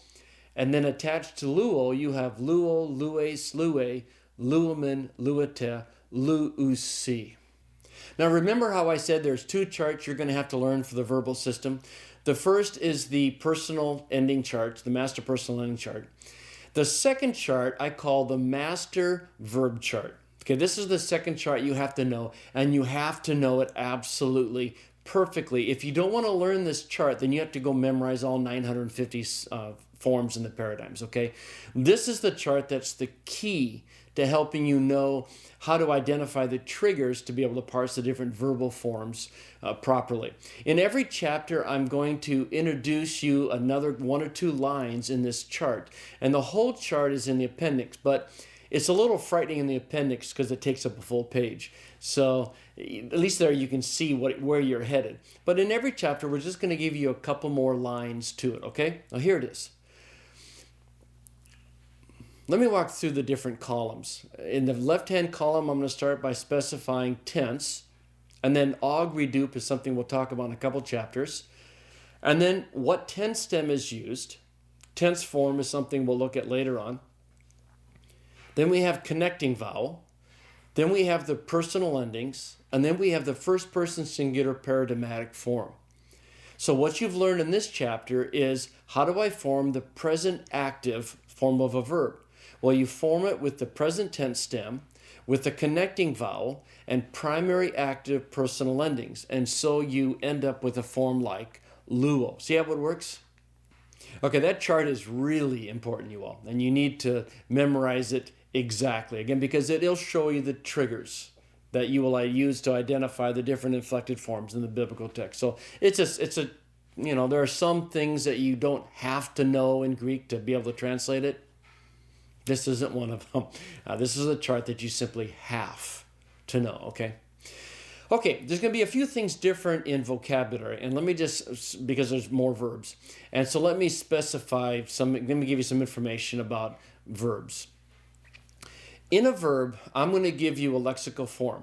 The lexical form for verbs is the present indicative. So for Lego, it's Lego, okay? I say. So I'm going to give you the lexical form. I'm going to give you the definition. And then in parentheses, I give you the number of times it occurs in the New Testament, and that's just there for encouragement. And then there's going to be an asterisk and what you now know as the present tense stem.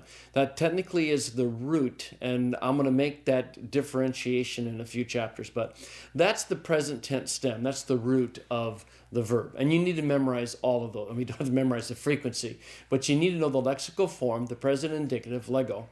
You need to know the definition, and then you need to know that present stem. Underneath the verbs, there's another line of different forms of the Greek verbs. Okay, those are the forms of the Greek verbs in their different tenses. So if you're making your own vocabulary cards, make sure you write those forms out as you write out the cards, but ignore them for the time being. It's going to take 5 or 6 chapters for me to teach you what each of those forms mean, but it's good to get them written down there. But don't let them upset you, okay? All right. Okay, so with no further ado, let's learn the vocabulary from this chapter.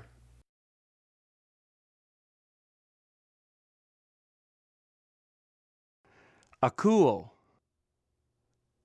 I hear, learn, obey, understand. Blepo. I see, look at. Echo. I have, hold. Luo. I loose, untie, destroy. Namos, namu, ha. Law, principle. Hapu. Where. Pistuo. I believe, have faith in, trust. Prosopon, prosopu, ta. Face, appearance. Tate. Then, thereafter. Teflas, tefle, teflon. Blind. Chara, charas, hey. Joy, delight. Well, welcome to chapter 17. And in chapter 17, we're going to be learning something called contract verbs. Contract verbs simply are verbs whose stems end in an alpha, in an epsilon, or an omicron. Now, the nice thing in this chapter is that there's no new paradigms to learn. We are going to have to be learning some contract rules. What happens when 2 vowels come up against each other and they contract. They're going to change. But for the most part, it's a straightforward chapter, and I don't think you'll have a whole lot of trouble with it. What are contract verbs? Well, as I said, contract verbs are verbs whose stems end in an alpha, epsilon, or an omicron. And so for alpha contract verbs, I use agapao, which means I love. For epsilon contracts, I use poieo, which means I do or make. And for the omicron contracts, I use pleirao, which means I fill or fulfill. Okay? So we're going to be learning the inflectional patterns for agapao, poieo, and pleirao. And what's going to be really nice is that there's patterns in these. In other words, once you learn how agapao forms, it's different for second, third person singular forms, that kind of stuff. You know then how all alpha contracts are going to behave. Once you learn all the poieo forms, you're going to know how all epsilon contract verbs are going to behave. So there's some very distinct patterns with contract verbs. So that's really nice. But basically, here's what happens in contraction. If you have the form, let's say, poieo, okay, that's the lexical form. Poieo, the root or the stem is same thing, is poia. When you add the amen onto it, you have poiamen. Well, that's what the Greeks don't like. That's that hiatus. And so they have to do something to change it. And so what they do is they contract the vowels. And the epsilon and omicron are going to contract to u. So poieomen goes to poiumen. Okay, so that's what we mean by contract verbs, or what we mean by saying vowels are going to contract. They come up against each other. And in order to pronounce them smoothly, they're going to change. They're going to merge into a diphthong or a long vowel. You'll see the patterns. And there are distinct rules that control what happens when these two vowels come up against each other. And I'm a tad ambivalent at times about these rules, because you can parse these forms without ever knowing the rules. But it's hard sometimes to figure out the lexical forms if you don't know what all the different contract rules are. So most teachers require students to know the rules of contraction. So let me give you a couple of examples. Let's say you came across the form poiumen. Okay, what is it? Well, you will have memorized the lexical form poieo, means I do or make, like I said. And you would look at poiumen and you would go, well, this is from poieo. The men tells me it's a first person plural, so it's a first person plural form of poieo. You may not know why it's u, but you can still parse it, can't you? If you go to pleirute, you will have learned a lexical form pleirao. You look at the pleirute, you may not know why it's omicron upsilon, but the te tells you it's second person plural, right? You see a form like agapas, and you go, well, I memorized agapao. And boy, that's a little harder, isn't it? But you do know that on the second person singular ending, ace, epsilon, iota, sigma, you know that iotas can subscript under long vowels, and so you might be able to figure out that's the second person singular, which of course is what it is. If you saw poio, you may have memorized it as poieo, in other words, the epsilon's gone away, but even if you don't fully understand why, you're going to be able to tell it's a first person singular, right? Agaposi. Well, the C ending tells you it's a third person plural. You may not understand the omega. So that's what I mean by saying I'm a little ambivalent towards these rules, because you generally can parse them without knowing the rules. But they're important to know because the rules help you get to the lexical form. So let's take a look at the rules. There are 8 rules altogether. The first 5 are hands down the most important. I call them the big 5. So let's take a look at them. Rule number 1 has to do with the form omicron upsilon. And rule 1 says that omicron upsilon is formed by the combinations of omicron epsilon, or shift them around, epsilon omicron, or by the combination of omicron omicron. Okay? So this rule has to do with the formation of the diphthong u. So if you have the first person plural form of poieo, it's going to be poieomen. It's going to contract to poiumen. Okay? If you have the second person plural form of pleirao, it's pleiraete, which is going to contract to pleirute. And if you have the first person plural form of pleirao, you have pleiraomen. There's a hard one to say. Pleiraomen is going to contract to pleirumen. Okay, so those are examples for your first rule of contraction, one of the more important rules. The second rule of contraction has to do with the diphthong epsilon iota. And rule 2 says that epsilon iota is formed out of the combination of epsilon, epsilon. So this handles second person plural forms of epsilon contracts. You would have poiete, which would then contract to poiete. Okay, so those are your first two rules, the most important of the rules probably. Rule number 3 has to do with omega, and I call it the big bully rule. And I call it the big bully rule because omegas just swallow up everything in their path, okay? The rule says that an omega is formed by almost any combination of omicron or omega joining with any other vowel, all right? Except for those in rule 1. So, for example, if you have the first person plural form of agapao, you're going to have agapaomen, and it's going to go to agapomen, okay? This also affects our in lexical forms. If you have the root agapa, okay, you're going to have learned it as agapao. And what's going on in the dictionary forms and what's going on in the lexicons in general is that they're giving you the uncontracted form of these verbs. If they gave you the contracted form, you wouldn't be able to tell if it was an alpha, epsilon, or omicron contract verb, right? If the lexicon just said agapo, you couldn't tell. So what the lexicons do is they give you the uncontracted form. But when that first person singular form actually occurs in the text, the contraction is going to have occurred. And so you'll have agapao in the lexicon, but in the Bible, it will actually say agapo. And if this helps at all, inside my ring, my wife has inscribed to me the words agapo se. I'll let you figure it out, but it's agapo. It's the contracted form of the verb. All right. Contraction rules 4 and 5 are flip sides of each other. And rule 4 says that alpha is formed from the combination alpha epsilon. And then if you switch the order, rule 5 is that eta is formed from the combination epsilon alpha. So in a sense, it's whoever gets there first. Okay, what's the first vowel? If it's an alpha, then it's going to lengthen to a long alpha. If it's an epsilon, it's going to lengthen to a long eta. Okay, so it's alpha, epsilon, epsilon, alpha. It's whatever one's first determines what's going to happen.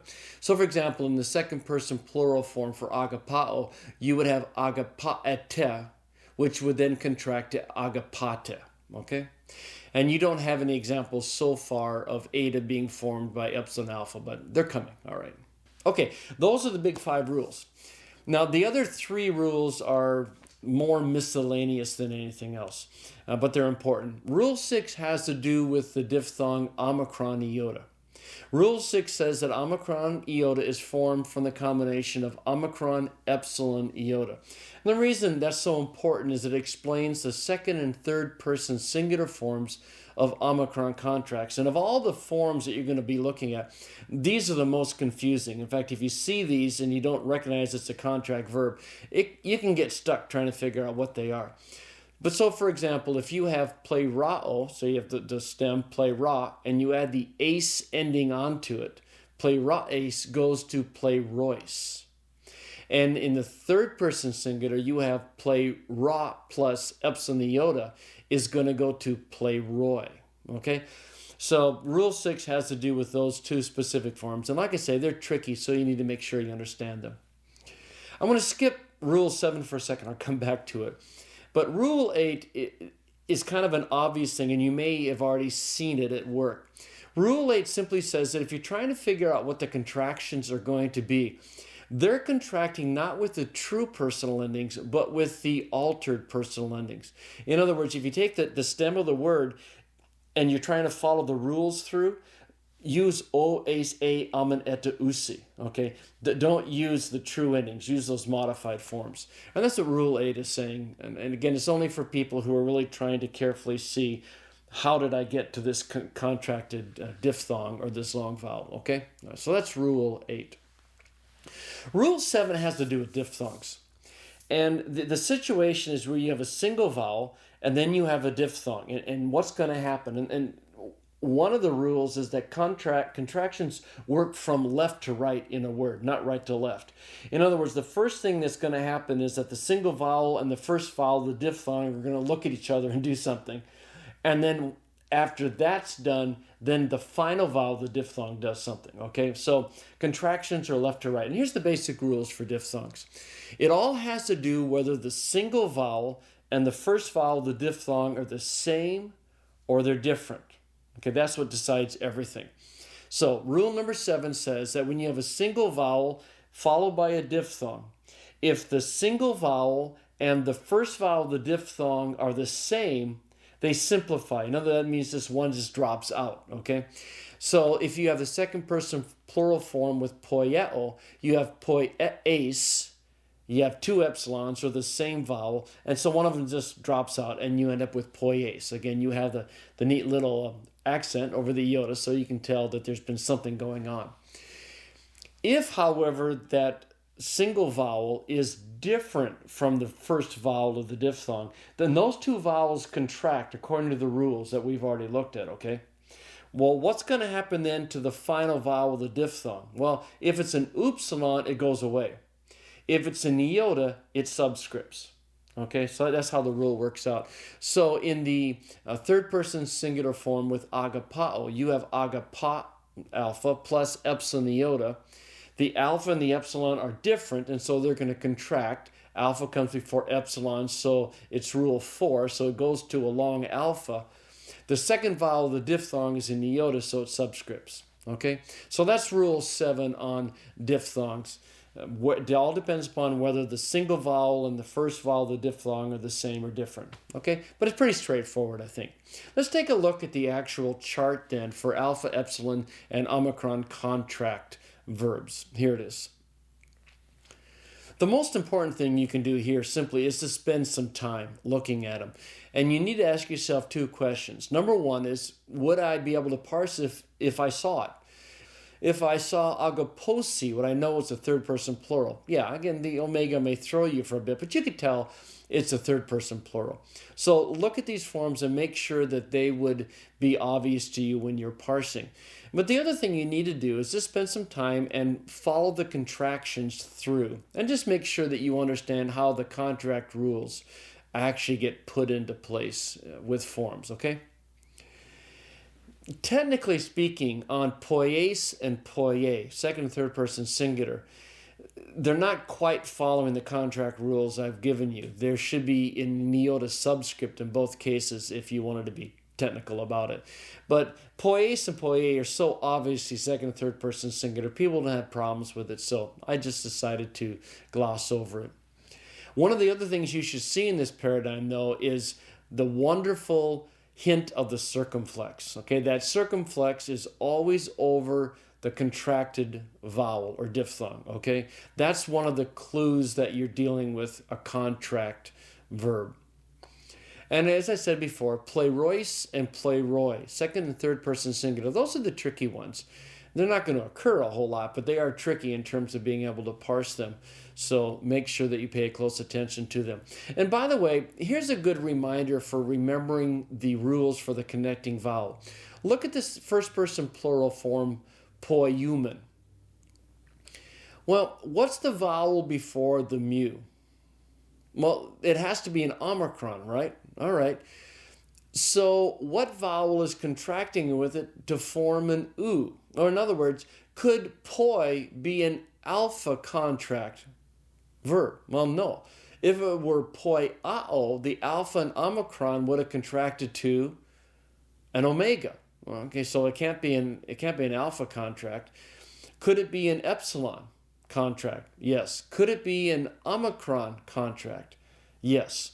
So in that particular case, knowing the rules for the connecting vowel and the rules for contraction will at least remove the possibility of poi being an alpha contract. But that's some of the kind of detective work that you have to do, is looking at what the connecting vowel would be based on the next letter of the personal ending.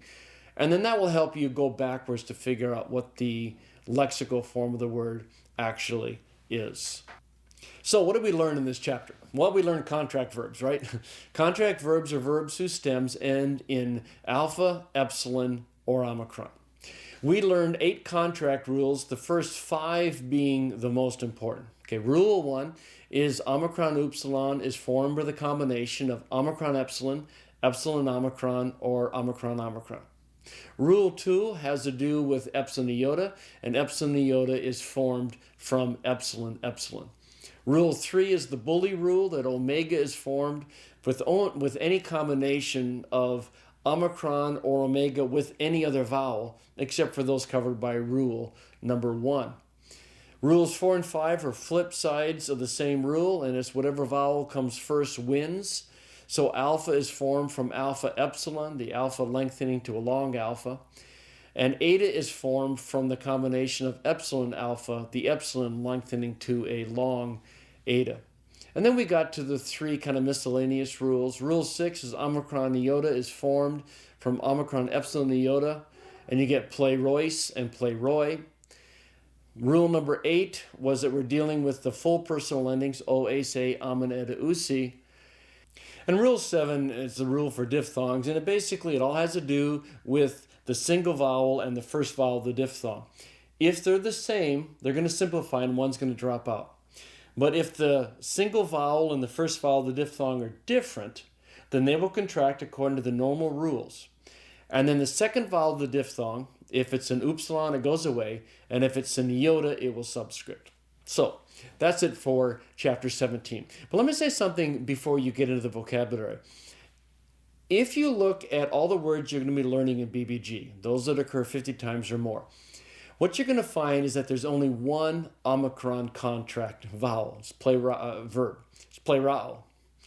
You're going to see that there's only 4 alpha contract verbs, like agapao, but there's a lot of epsilon contract verbs, okay? So you need to learn all the patterns, but you need to be especially sure that you know epsilon contracts, because that's what you're going to see most of the time, okay? All right. Well, let's take a look at the vocabulary for chapter 17.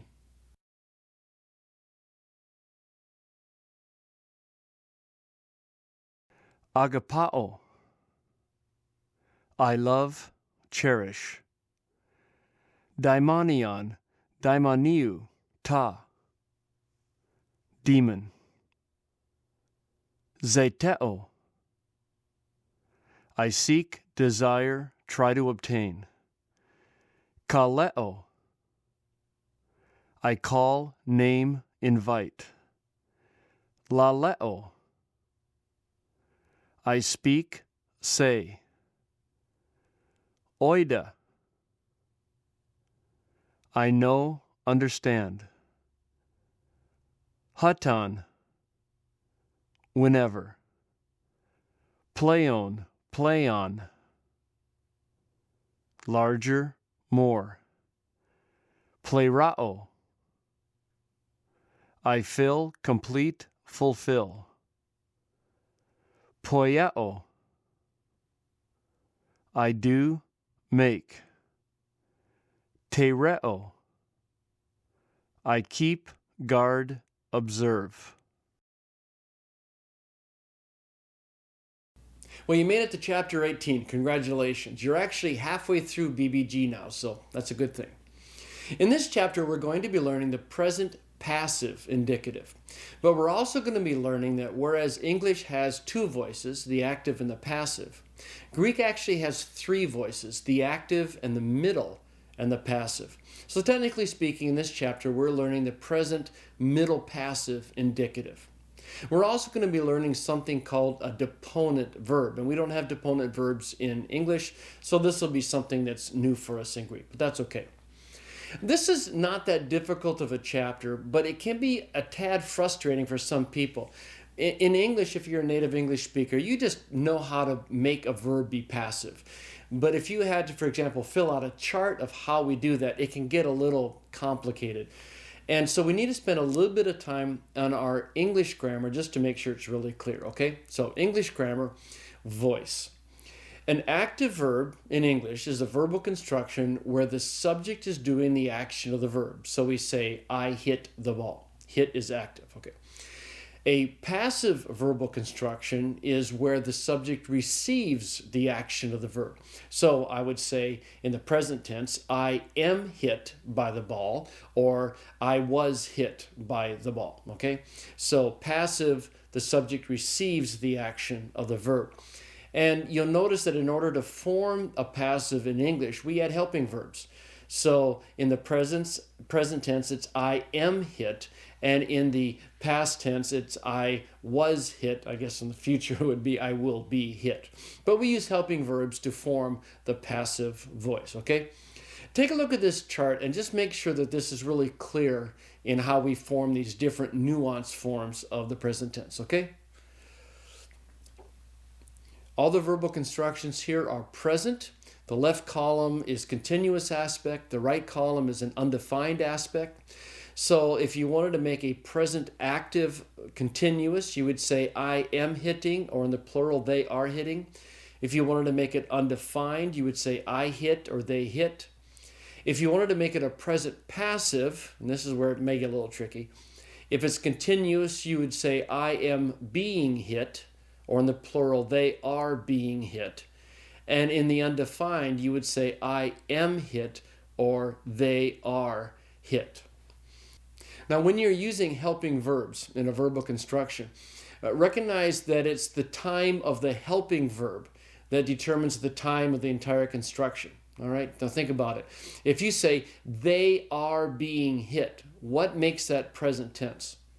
Well, it's the are, isn't it? So in a verbal construction with helping verbs, it's the time of the helping verb that determines the time of the overall construction. All right? Okay, good. Well, let's move on to the master verb chart. How do you form the present passive indicative? Well, you start with the present tense stem. You add a connecting vowel, the same connecting vowel we had in the active. And then you add primary passive personal endings. Now in English, as I just said, in order to form the passive, we use a helping verb. Greek just has a totally different set of endings. So for the present passive indicative, we're going to have to learn 6 more personal endings, okay?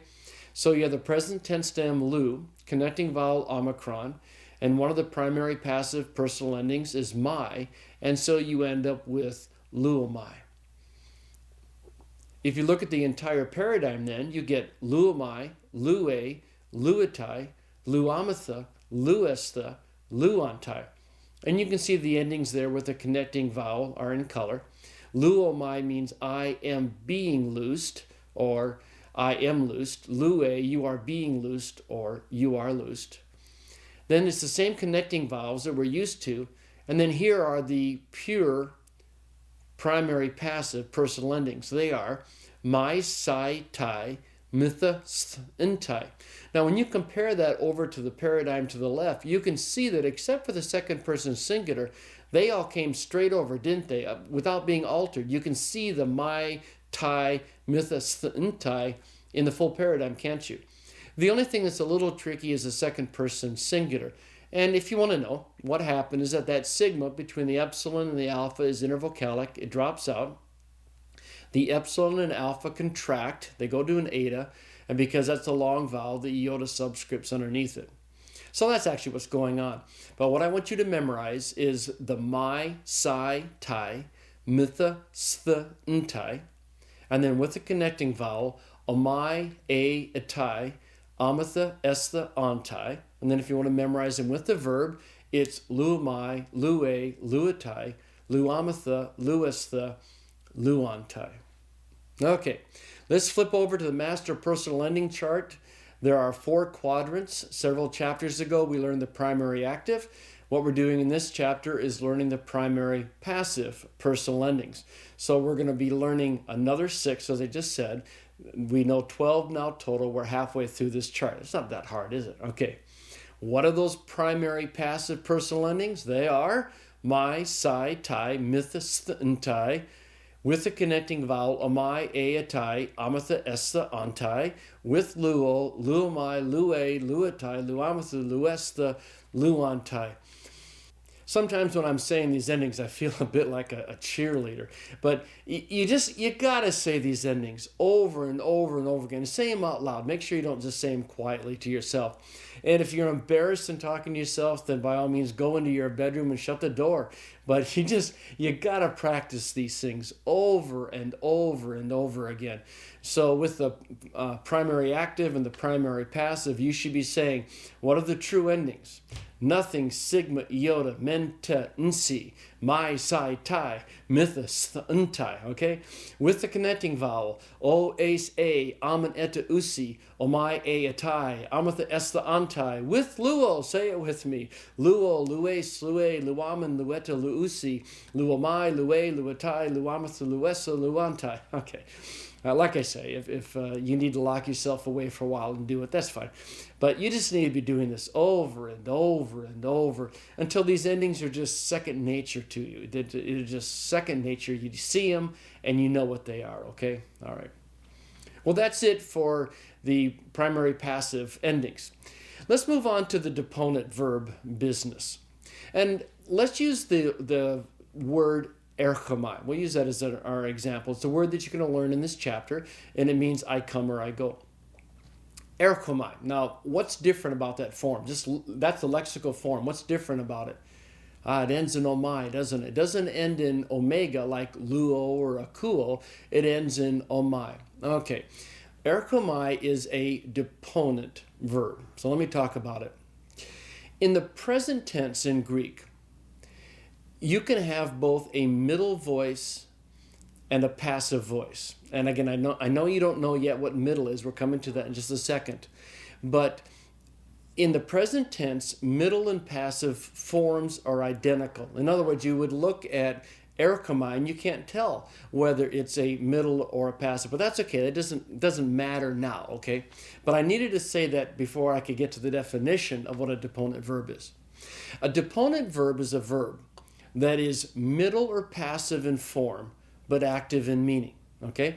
A deponent verb is a verb that is middle or passive in form. In the present tense, those two are identical.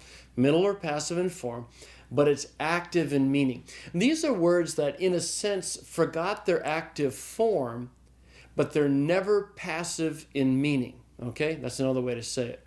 So middle or passive in form, always active in their meaning.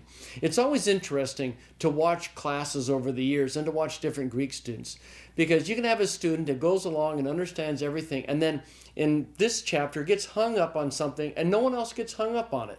But there's something about this that you can't get past it. Have you hit that point yet? I mean, almost everyone has that kind of experience. Deponent verbs were that way for me. And I think I was just making them much too difficult. They were in earlier chapters when other people were getting stuck, I was understanding it. But then we got to deponents. Most of the class figured them out. And I couldn't figure them out. I just had this mental block. And I can still remember in second year Greek, I was on the way to Hebrew class. I was driving with my Hebrew teacher. I was in second year Greek at the time. And I said, Dr. Madrick, can you tell me what a deponent verb is in Greek? And Dr. Madrick said, well, they're verbs that are middle or passive in form, but active in meaning. And it was like the light went on. It was like, that's so simple. And he goes, yeah. They were very simple. I just was making it hard. But anyway, I just say that as an encouragement to you more than anything else, that if some of these things you have trouble with and other people in the class don't have trouble with, it's okay. They'll get theirs in due time, okay? Anyway, enough anecdotes. Deponent verbs are verbs that are middle or passive in their form, but they're always active in meaning. So the question then becomes, well, how will I know if a verb is deponent? And the answer to that, it's really simple. Look at the lexical form.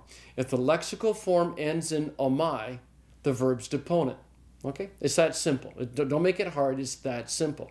So you're going to learn erchomai in this chapter. You know it's deponent because the lexical form ends in omai.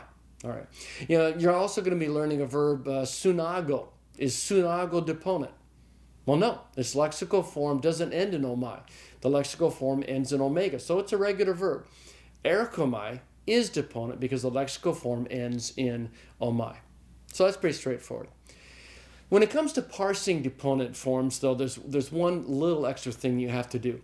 Let's say you came across the form erketai. Okay? Tai is the third person singular personal ending. So you look at erketai and you go, well, that's a third person singular present.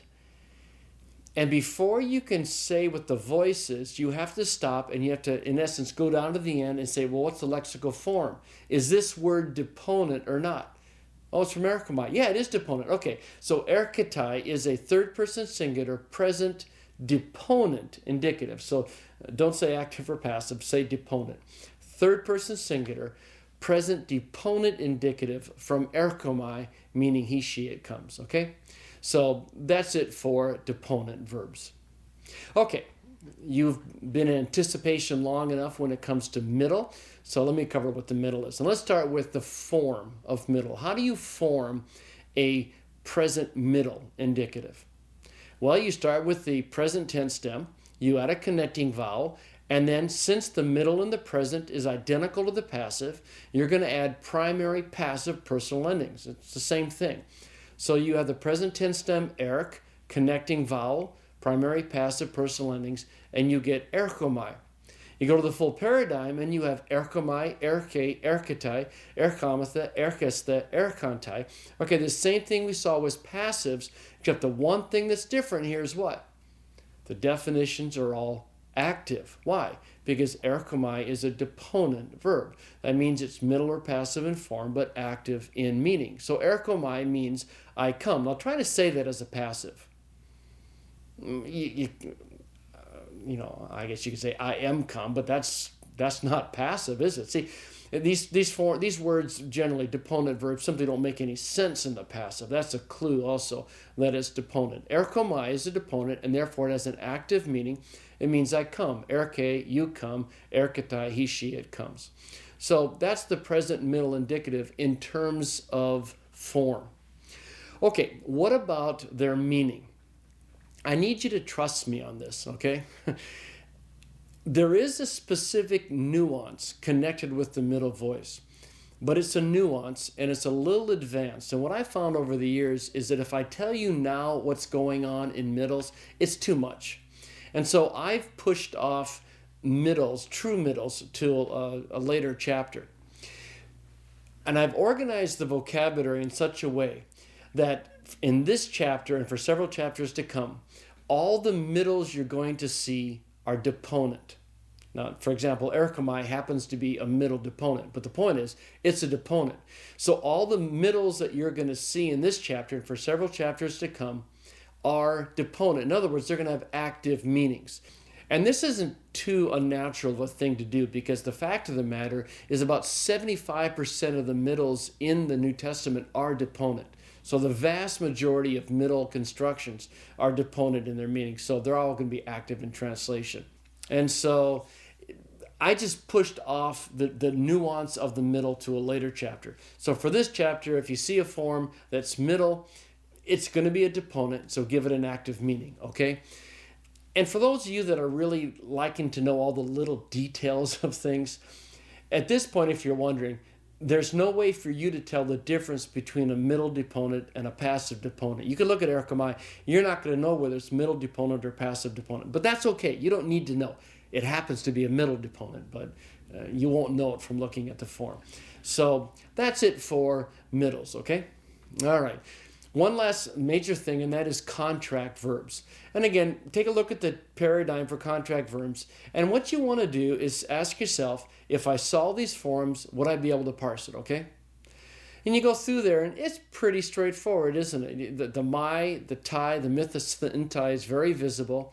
The only thing that's going to give you a little bit of trouble, perhaps, is second person singular with agapa, with an iota subscript, poie with the iota subscript. Play Roy is really weird, isn't it? I mean, it looks like it's a nominative plural, masculine, second declension noun. It's not. Now, the nice thing here is that plerao never occurs in the New Testament in the second person singular.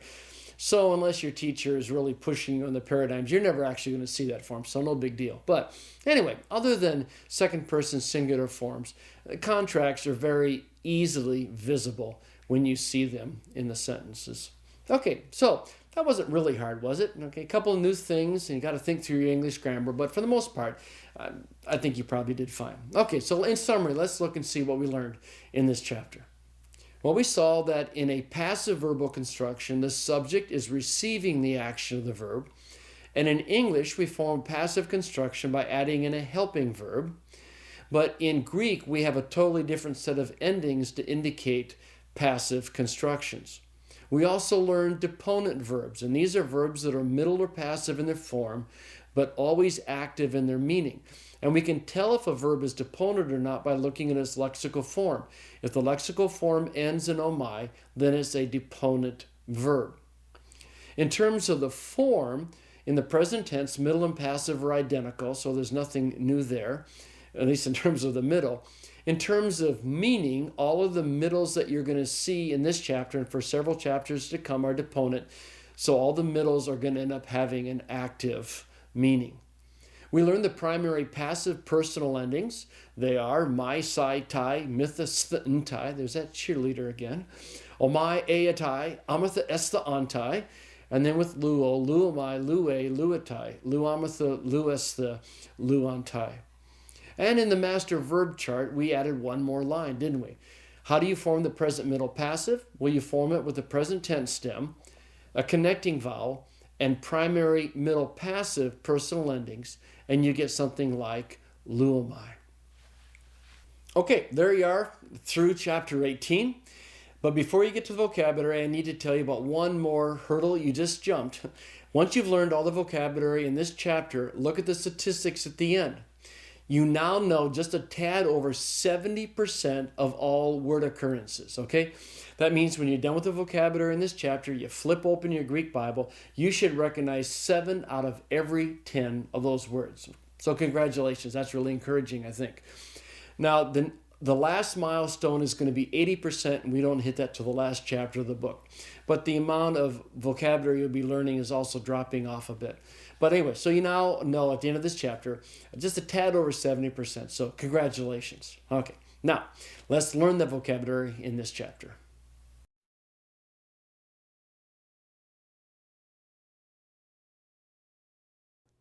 Apokrinomai. I answer. Day. It is necessary. Dunamai. I am able and powerful. Erchomai. I come, go. Nux, nuktas, hey. Night. Hostis, hatis, hati. Whoever, whichever, whatever. Poruomai. I go, proceed, live. Sunago. I gather together, invite. Tapas, tapu, ha. Place, location. Hos. As, like, when, that, how, about.